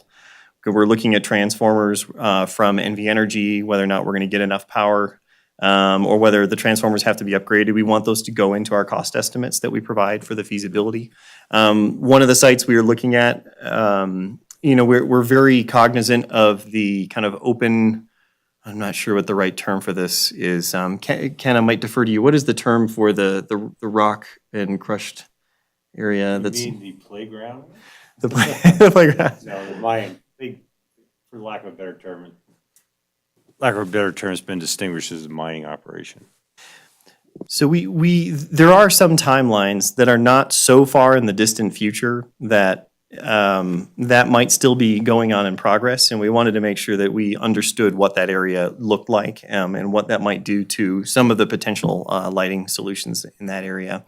This is that third site, and I'll back up just really quickly. So the third site is kind of right by the entrance to the landfill there. And as I've joked with Ken, this was our Indiana Jones moment.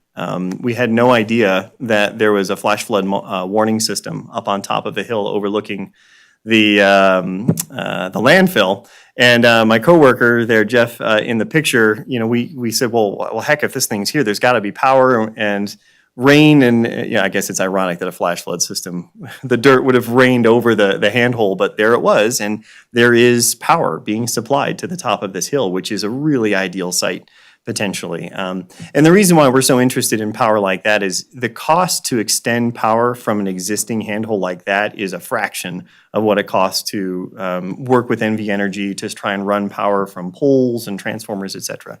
So we're very excited about that. And then finally, we went, to Site 4, and we were looking around a number of different areas. Nothing too terribly exciting. So just to move forward then with the possible lighting solutions. So we saw that there's kind of two different categories of lighting solutions that could work. The first is obstacle lights. And, I don't think these are, the most exciting options, unless you guys would like to have like a Christmas tree competition for the terrain, potentially, to see who can have the most flashing red lights on your mountainside.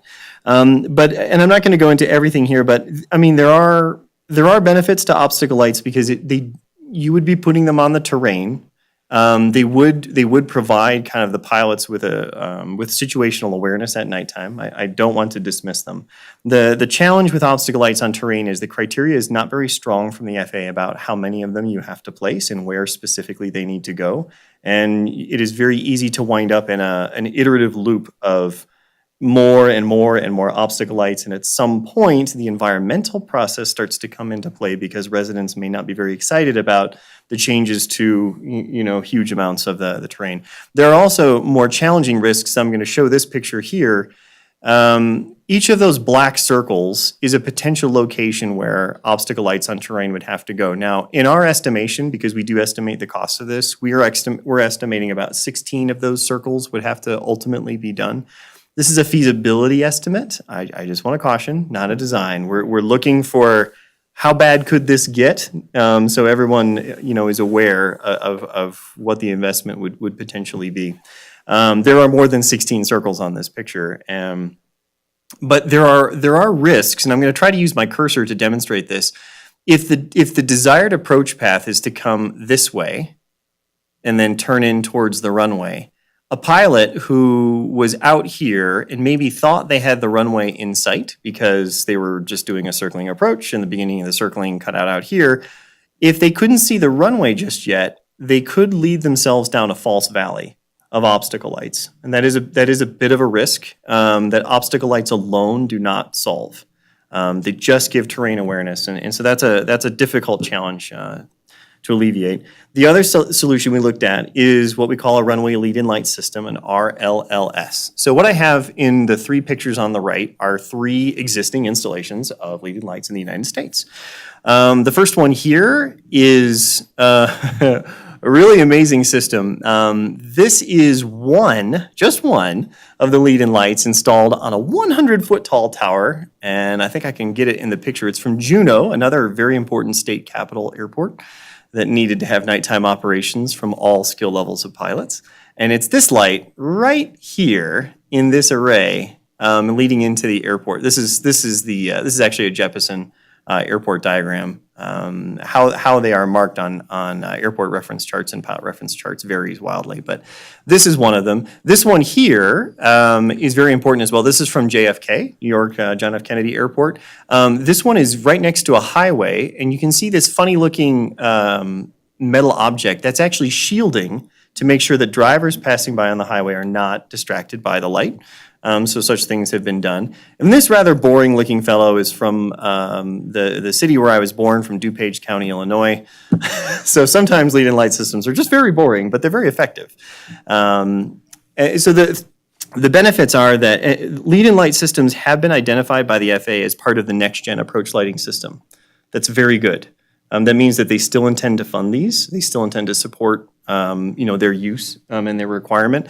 I think right now the FAA has focused more on them from the perspective of noise abatement, but it is, according to the specification, for challenging terrain situations. This is what it's for, to help pilots have positive course guidance through terrain situations. But there are challenges to them. It's an off-airport design almost by default. Many approach light systems that we talk about are on airport property, and it's a different discussion when we talk about NEPA and environmental, rather than having to go off the airport and acquire land and maintain it. The other challenge is that usually a lead-in light system does not put the terrain into perspective. The lead-in light system tells the pilot where they're supposed to be, but it doesn't really do a great job telling them where they're not supposed to be. So sometimes a balance of the two is the best solution, as I think your question previously was intelligently driving us to. Just to give a little bit more perspective, and I won't take up the time tonight, but the link is here. There's a wonderful video on YouTube showing aircraft using one of the more famous lead-in light systems at JFK. It's called I'm going to mispronounce it because I'm unfortunately not a New Yorker, but the Canarsie approach, or Canarsie. Oh, perfect. Thank you. And so if you click the link in the future, you can watch an aircraft successfully shoot the landing. One of the interesting things that's come out of that approach, there have been studies of pilot ground accuracy flying R&P approaches versus lead-in light approaches, and they've been delivering almost the same accuracy at JFK, which is phenomenal. So there are some precedent here for being able to define a very narrow corridor that we would hope pilots would fly upon. The other idea here is, just to point out, there are 12 active RLLS installations in the United States. That's still current as of December. There were 13 when we started the feasibility study. They decommissioned one, but they just upgraded it to a different system. Of these systems, the most famous one, as I mentioned, is Juneau. That one's being used specifically for terrain warning. That one has been in existence since 1971 and came about as a result, I think, of a 727 accident that occurred because they have a hill right there on the extended center line that unfortunately the aircraft impacted when they didn't see it. But that is an FAA-owned and designed system in Juneau as a result, which gets us back to a point I made earlier that we don't have a funding discussion here because sometimes the FAA has picked it up and they've done it all by themselves and made it an FAA-owned approach light system. Sometimes. I'm not saying that would in the future be the case here, but there is precedent.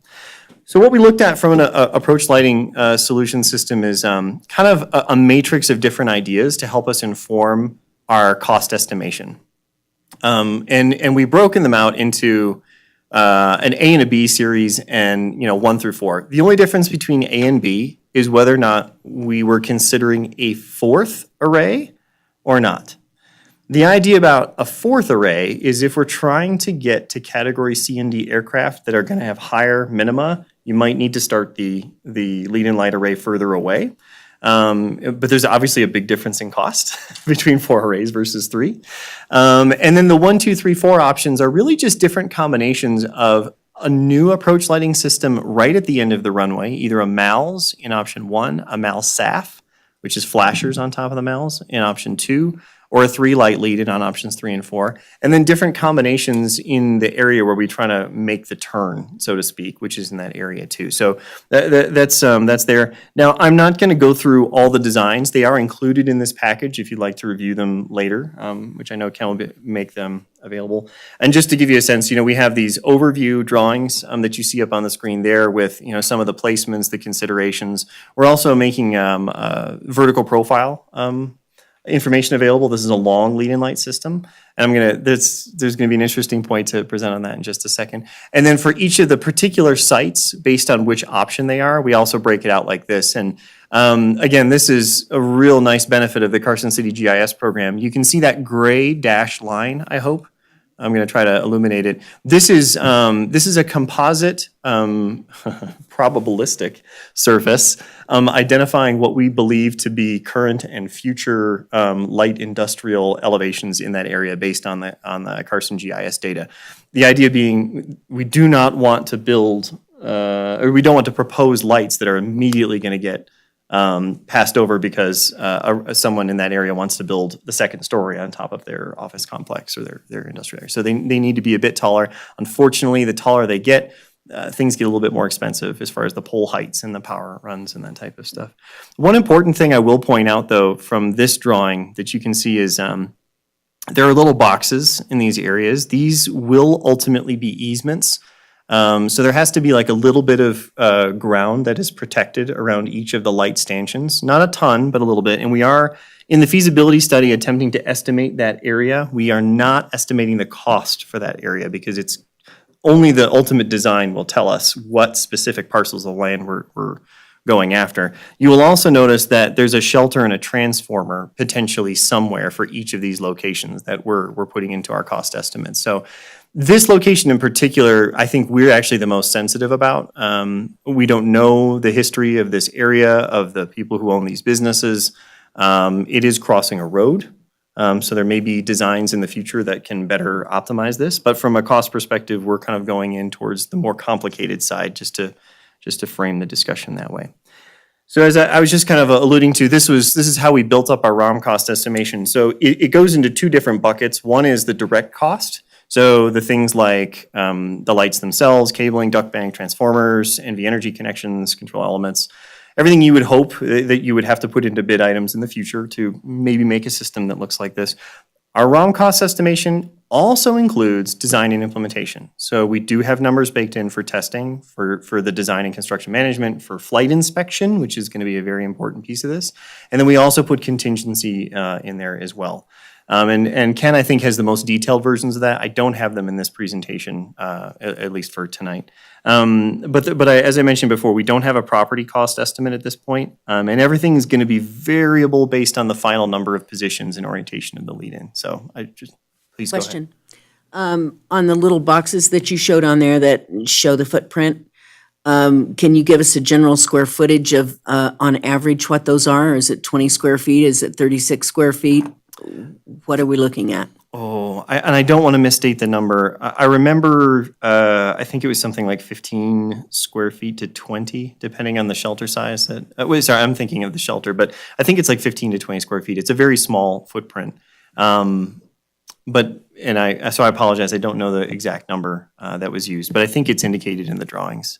So I may need to look that up.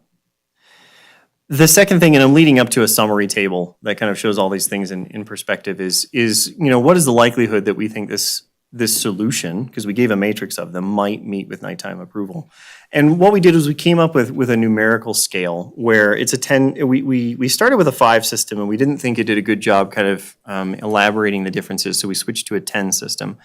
So 10 being, the idea with a 10 being that the option that we're looking at and its cost estimate are likely to succeed without modification. The idea being that we're trying to estimate the the complicated end of the scale. And we know there's going to be iterations with the FAA ultimately as this thing moves towards design and through flight inspection, et cetera. So, if we found a design in our feasibility study that had a 10, we wouldn't expect that cost to be any higher than what we're estimating. It should be like at or below. If you see something at a 5, for instance, it's kind of a combination of two things. It might work. It might not work. It might not ultimately lead to FAA certification for nighttime operations, or it might require a lot more money, so to speak, than what we've estimated to get there. Like, oh no, we've got to go to 10 obstacle lights in addition to the lead-in light system. That's how we're trying to phrase it. And if we're down in the 1 scale, it just means we don't think it's going to work at all. So that's how we're kind of putting it together. And I just want to caveat this before I go to the next, probably most meaningful slide. We have not yet had our stakeholder meeting with the FAA. That's next. And so this scale that you see here may be modified. In fact, the FAA never modifies up. I'm sure they will probably ask us to modify down.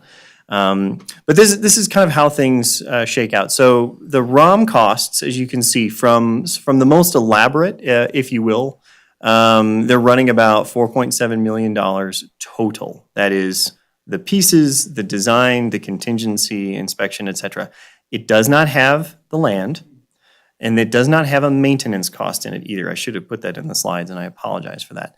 On the bottom end of the scale, you can see what obstacle lights alone would cost if we had to go all the way to 16 areas. It's about $2 million on the similar scale. So what we believe, though, is that and we are a little bit skeptical right now that obstacle lights alone are going to work, especially for Category C and D aircraft. I really have not seen a lot of success with that, and the limited feedback we've been getting from FAA is it may not work for that speed of airplane that would try to come in. But we made a distinction between Category A and B and Category C and D, again, because we know C and D is probably going to benefit from that 4th array. We also know that Category C and D is going to benefit from seeing a MALS or a MALSAF in particular. And so you'll see the options B1 and B2 and A1 and A2. We do believe that those are, in the long run, potentially more feasible options for getting nighttime operations. It's just been our experience that pilots of Category C and D speed aircraft, that's what they want to see at the end. That's what they're looking for, is something very familiar that kind of orients them all the way in, and that's what is also likely to get the highest level of approval, is lead-in lights to a MALS or to a MALSAF. It's not required.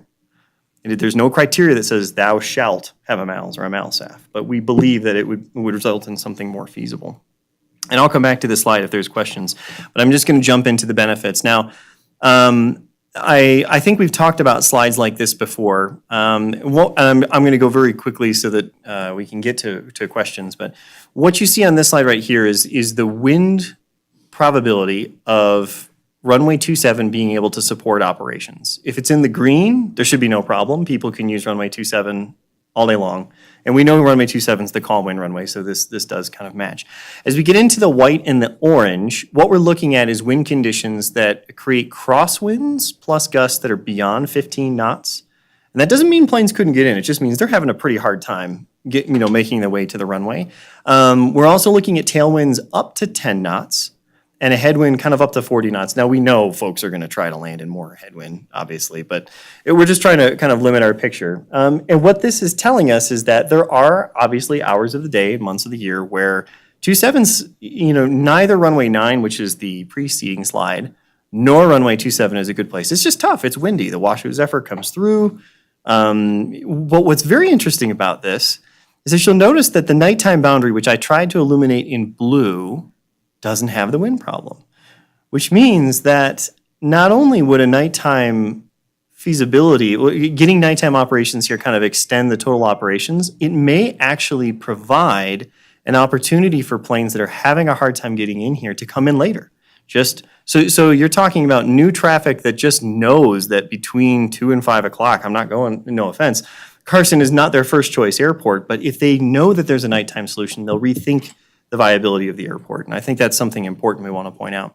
When we combine the minimums with the wind conditions and put them together and look for those combined periods, it's still a similar story. And what we're seeing, and I hope this resonates with people in the room, is that we get to these future approaches, where we're talking about an LNAV to an RLLS as an example, or maybe just even the Cat B, it's very similar, which basically means it's winds, winds, winds. That is the highest culprit to keeping folks out of the airport, more so than trying to get, down to Cat 1 minima or something like that. And across the board, it's much better to try and come in here at night than it is in the day, from the wind and minimums perspective, which is fascinating. So in summary, the benefits to us, I think, just to state it again, obviously, if we can get nighttime operations for the airport, there are going to be more total operations. And that goes into the master plan math about, how that translates financially into the future of the airport. We also believe that there is this benefit of expanding the overall ability of the airport to receive airplanes, because they couldn't come in with great success necessarily during the Washoe Zephyr periods. But if they just waited till the nighttime, they're coming in, they're changing their thinking about the airport. There's one last thing I'll point out, though, and I'm alluding back to this. In the beginning of the presentation, I said that lead-in light systems don't typically provide vertical light protection. The way that this particular airport works on the offset, this one would. It's a fascinating possible solution, and there are different designs that would work for this. So we're showing, one relatively complicated design here, where we're putting the lights on top of the peaks and things like that. And with aiming angles, they don't have to necessarily go exactly on top of the peaks. But if this were one of the designs that carried forward, the lights themselves would actually create an additional level of protection for pilots coming in over the terrain, which means that it's a safety benefit, not just an operational benefit. So now you have two different justifications from the master plan process for funding. So one last thing before we sum this all up, just an implementation perspective. I don't want anybody to leave tonight's update thinking this is something that happens tomorrow. There's a little bit of process that has to happen, and we think about it in kind of two chunks. The first chunk, obviously, we'd like to have a stakeholder review. That can happen. That's within our scope of this feasibility study. We just haven't activated that. We want to make sure that everyone here is still okay with the results that are coming out and that we should proceed with that. But the master plan appendix is still probably, I don't know for sure, but I'm estimating it's still a few months away. And getting the ALP updated as well, that's another step. And then the EA itself, and working with NV Energy and finding the right funding mechanisms and waiting for that funding to be available, that could take years. From our experience in other airports, it's not an instant thing. So it just depends on the state and the airport and the need and all coming together. Once you get all of that lined up, it's about a 2-year process start to finish to actually get it in the ground, start the design process, have the flight procedures updated, get everything published and go through flight inspection. And one of the things that we want to make sure we call out right here is that we would hope that in the future, you draw a line at 30% of design, just in case you get to that point and the FAA gets cold feet. That's right. You don't want to burn all of the money on the parts and the equipment and the additional rounds of flight inspection, and you'd stop there to make sure everybody's still on board, because the only point that you would know with 100% certainty that you will get your nighttime operation is here at the very end. So I think we would advocate that you use this point here to kind of limit your total exposed costs before you ever get to construction, before you complete the design as part of the implementation cycle. So just to sum it up, so the feasibility study right now to get nighttime operations, is there a solution? Yes, we believe there are several that could be considered of varying kind of costs. I think we've talked about the benefits. We think it's somewhere between $3 and $5 million at the top end. I think our top ROM estimate right now is 4.78. We think it's about 2 to 4 years, if from the point at which we all walk back to our cars from here. But right now, will the FAA approve nighttime ops? I think it's still to be determined. Obviously, the what we've presented here is our kind of best guess at this time. But there is precedent that this has been used and is being used to solve this exact challenge in the United States. So with that, I just turn it back to Ken. Is there anything else? I told you there was a lot of great information that was in this. In summary, I think the critical piece for us as a group, we've we've already approved the feasibility study, but we wanted to have a benchmark along the way where we said, hey, look, if it's not looking pretty, we want to call a timeout. And I think what this has demonstrated is that I'd like us as an organization to go forward with a stakeholder review and to get more people involved. When I was at the Board of Supervisors meeting and we presented the economic impact study, Mayor Kroll directly asked me about the nighttime approach. And I told him that I thought we had some solutions that were forthcoming and that they were going to be very exciting. I think that what's really key about this, we're reviewing our ACIP, we're doing the master plan, we're doing the strategic plan. This has been an ongoing issue for the airport as an economic engine and viability for as a proper representative of the state capital. And I think this really demonstrates through the excellent work that Lean Engineering has done on this, that this is a viable process for us to pursue. And I would ask the board, I'm going to put this presentation up online. I'll get the more detailed data out to everybody to look at. But what I think critically that we can walk away from is that we may have a solution to this. As Paul emphasized, it's not a short-term solution, but in the airport development world, they aren't. But I think what we can get, in my opinion, just from the two categories we have are not just nighttime approaches and improved operations, but it's the safety issue. And if we can get that sold not only to the FAA, we can sell it to our own congressional delegation and our other local government agencies, we can get the support behind this to really push this forward. So I think as a group, I want to commend the group as taking the leap of faith and being the leader on this project and saying, hey, yeah, we need to invest in this feasibility study and not knowing what the outcome would be. And I want to commend the group for that. And I want to emphasize now that I think this is a great opportunity for us to move forward the stakeholder review and to let them start digesting it. I know that Paul has done some of that in an informal manner where their connections in the industry has allowed them to say, hey, take a look at this. What do you think about that? Where's your perspective on this? And Paul lives and breathes this kind of stuff and is very excited about it. So that raised my level of excitement about it too, to be able to find a solution to this. I know it's been a long evening, so I'm going to leave that with the group. The group has already approved this whole feasibility study and process. So I don't believe there's really anything to vote on per se.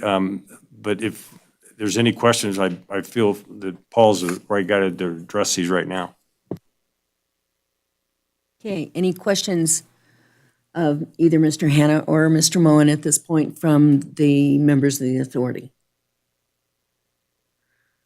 Okay, seeing none, I would thank you very much for a very informative presentation. And Mr. Moen, if you would get this up on the internet as soon as you can, so that our interested parties can look at it and digest it and so forth.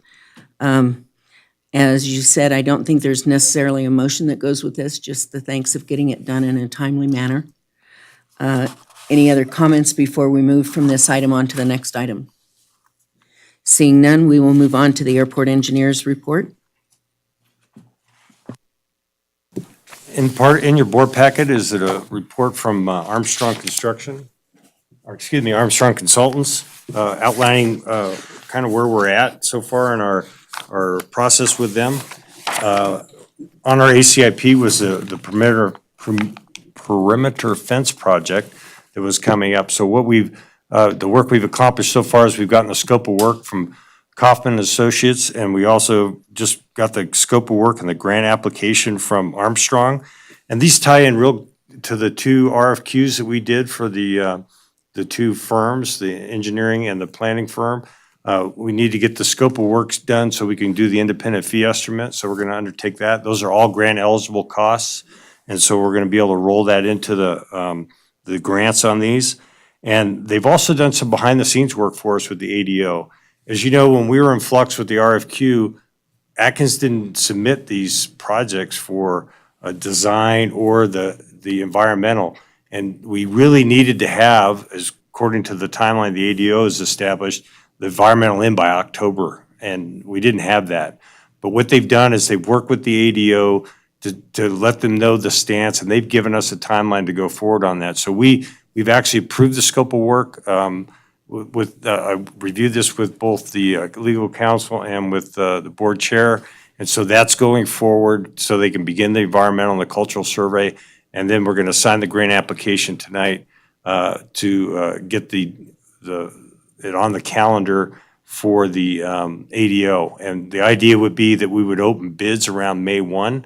So we're really going to fast track the process here. There has been work that's been done on, identified the areas that are going to be done. It's about 10,000 linear feet of fence. And so Ms. Law is going to be signing the grant application tonight. And so the commitment on the airport's part is ballparked around $42,000 of a total of a $680,000 project. Again, this goes back into our whole economic impact of the airport. That's why it's so important that we stay on top of these grants and get them in here, not only to improve our facilities, but to be a income generator for the community. So with that, that's the summation of the engineer report. Thank you. Any questions on that? We'll move on to the manager's report, Mr. Moen. I'll keep that brief as well. The fuel flowage for the month of January was just slightly under the December numbers. The weather was really great this last month for flying, so I think that speaks for itself. If I may clarify that matter, there were actually two factors. Weather was one, but I'm not looking at the weather because I just did the numbers for Tahoe today and looked. Now, Elko was down considerably from last year in same month, but I did Tahoe. Tahoe was up.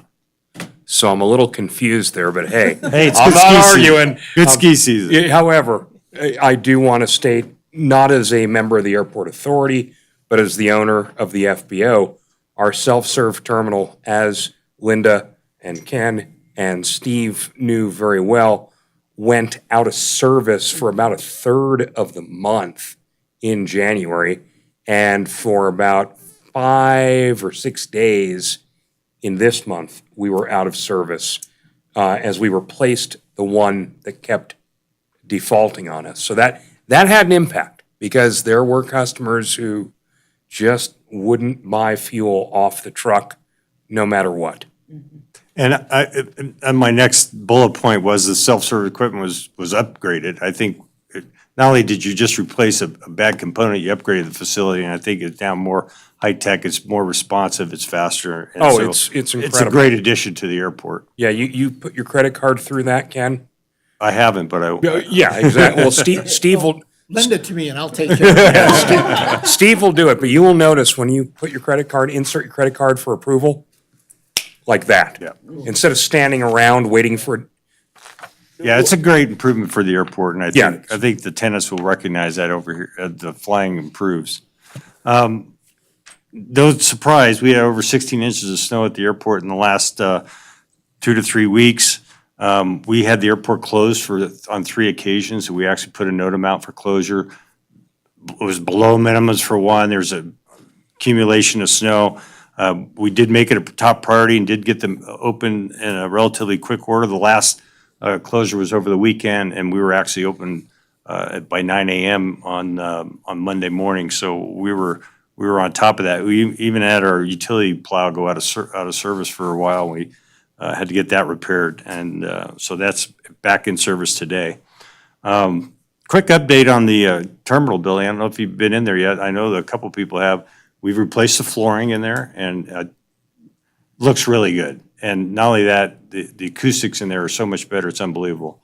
So I invite you to come by just to even check it out. Also in the terminal now, would you consider that pass-through office before you got to the manager's office been converted to a conference room? It's much more aesthetic and pleasing for that manner. We did have a little bit of an issue yesterday. We had on the big snow plow, we had a fuel valve break on the tank. It caused a minor spill. The fire department was out there right away, helped us mitigating that. I did report it to the Nevada Environmental Protection Department. It was such a small amount, it's not a reportable amount, but we wanted to make sure that we were going through the steps on that. And we are going to review our hazmat policies, and part of that will be we're going to place hazmat equipment on the vehicles themselves so that we can be able to get on top of that right away. It was right by the terminal building, it wasn't out on the back 40, so that helped our response time as well. So I think in the end, we were very lucky on that.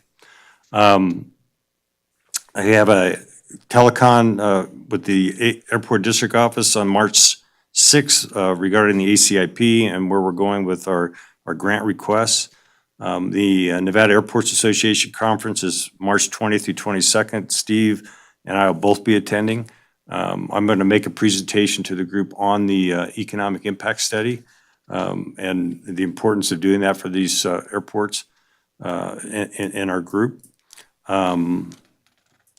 And I've got a new economic development opportunity that I'm going to bring forth to the next board meeting. It's not something that I was able to generate solely on my own, but it's an exciting project. And I don't want to let the cat out of the bag in the sense that I don't have enough of the detail together yet, but you'll see it next month. So that concludes my report. Thank you. Any questions of Mr. Moen? If not, we will move on to the legal counsel report. Mr. Takis.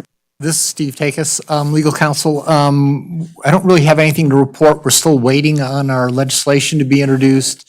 And as soon as it gets introduced, I'll give you all an alert. And then we're hoping it'll move fairly quickly because we're still in that stage of the legislature where there aren't a lot of bills going on, except for the high-profile gun control bills.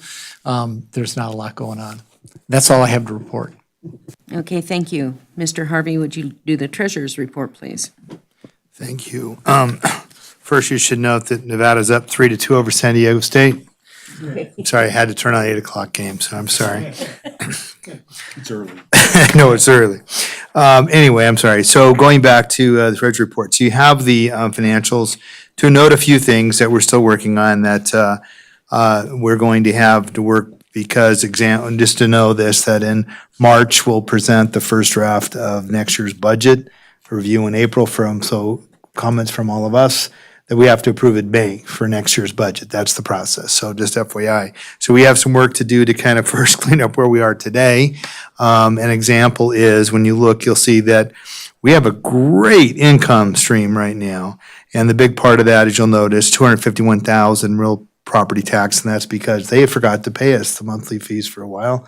So we'll have to properly allocate some of these monies.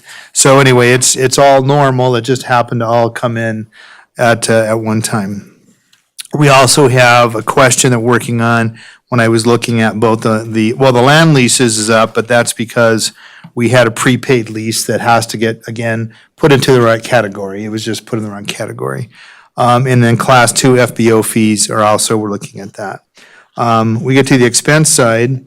There was a couple of items that, just a note, so the engineering fees are up, but that's because we just haven't got some reimbursements back. We will get those. That should come up. Also, we had the audit, so that has some additional expenses over last year.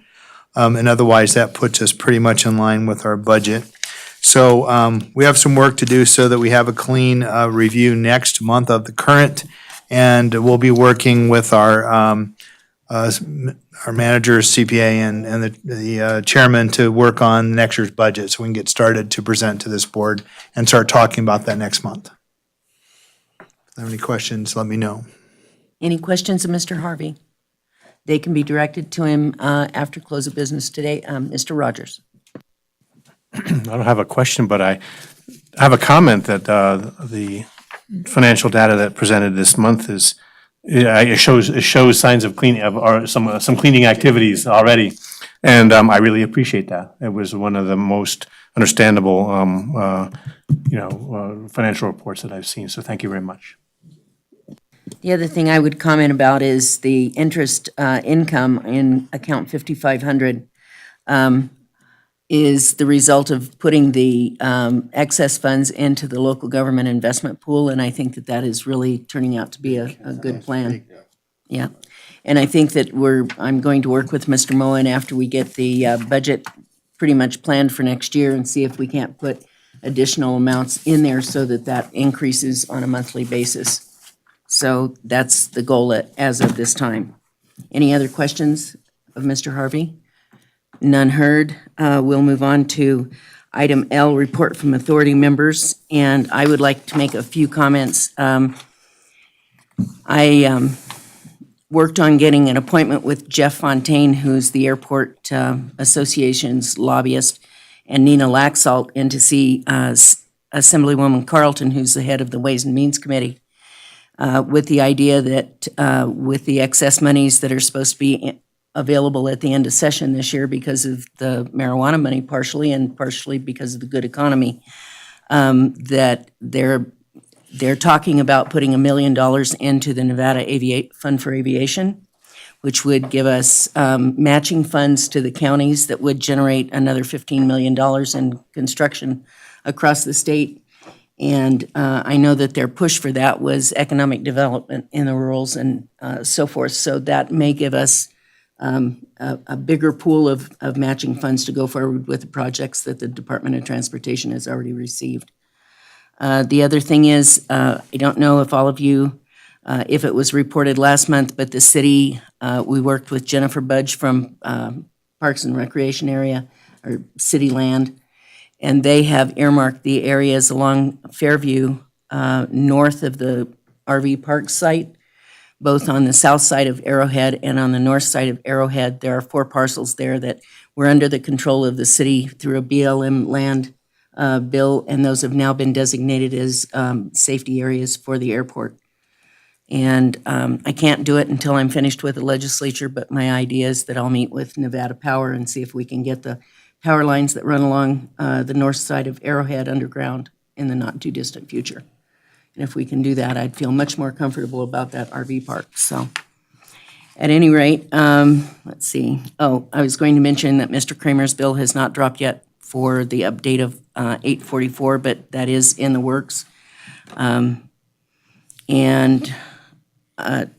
talking about relationships with the legislature, the Reno Tahoe Airport Authority tonight is having a reception at Bella Fiore, and I really seriously considered obeying everything on the agenda and going down there to join them, but I sort of nixed that. But at any rate, those are the things that I've been working on, kind of on the periphery of it. And is there any other information to come from the members about things that are going on that should receive the attention of the entire authority?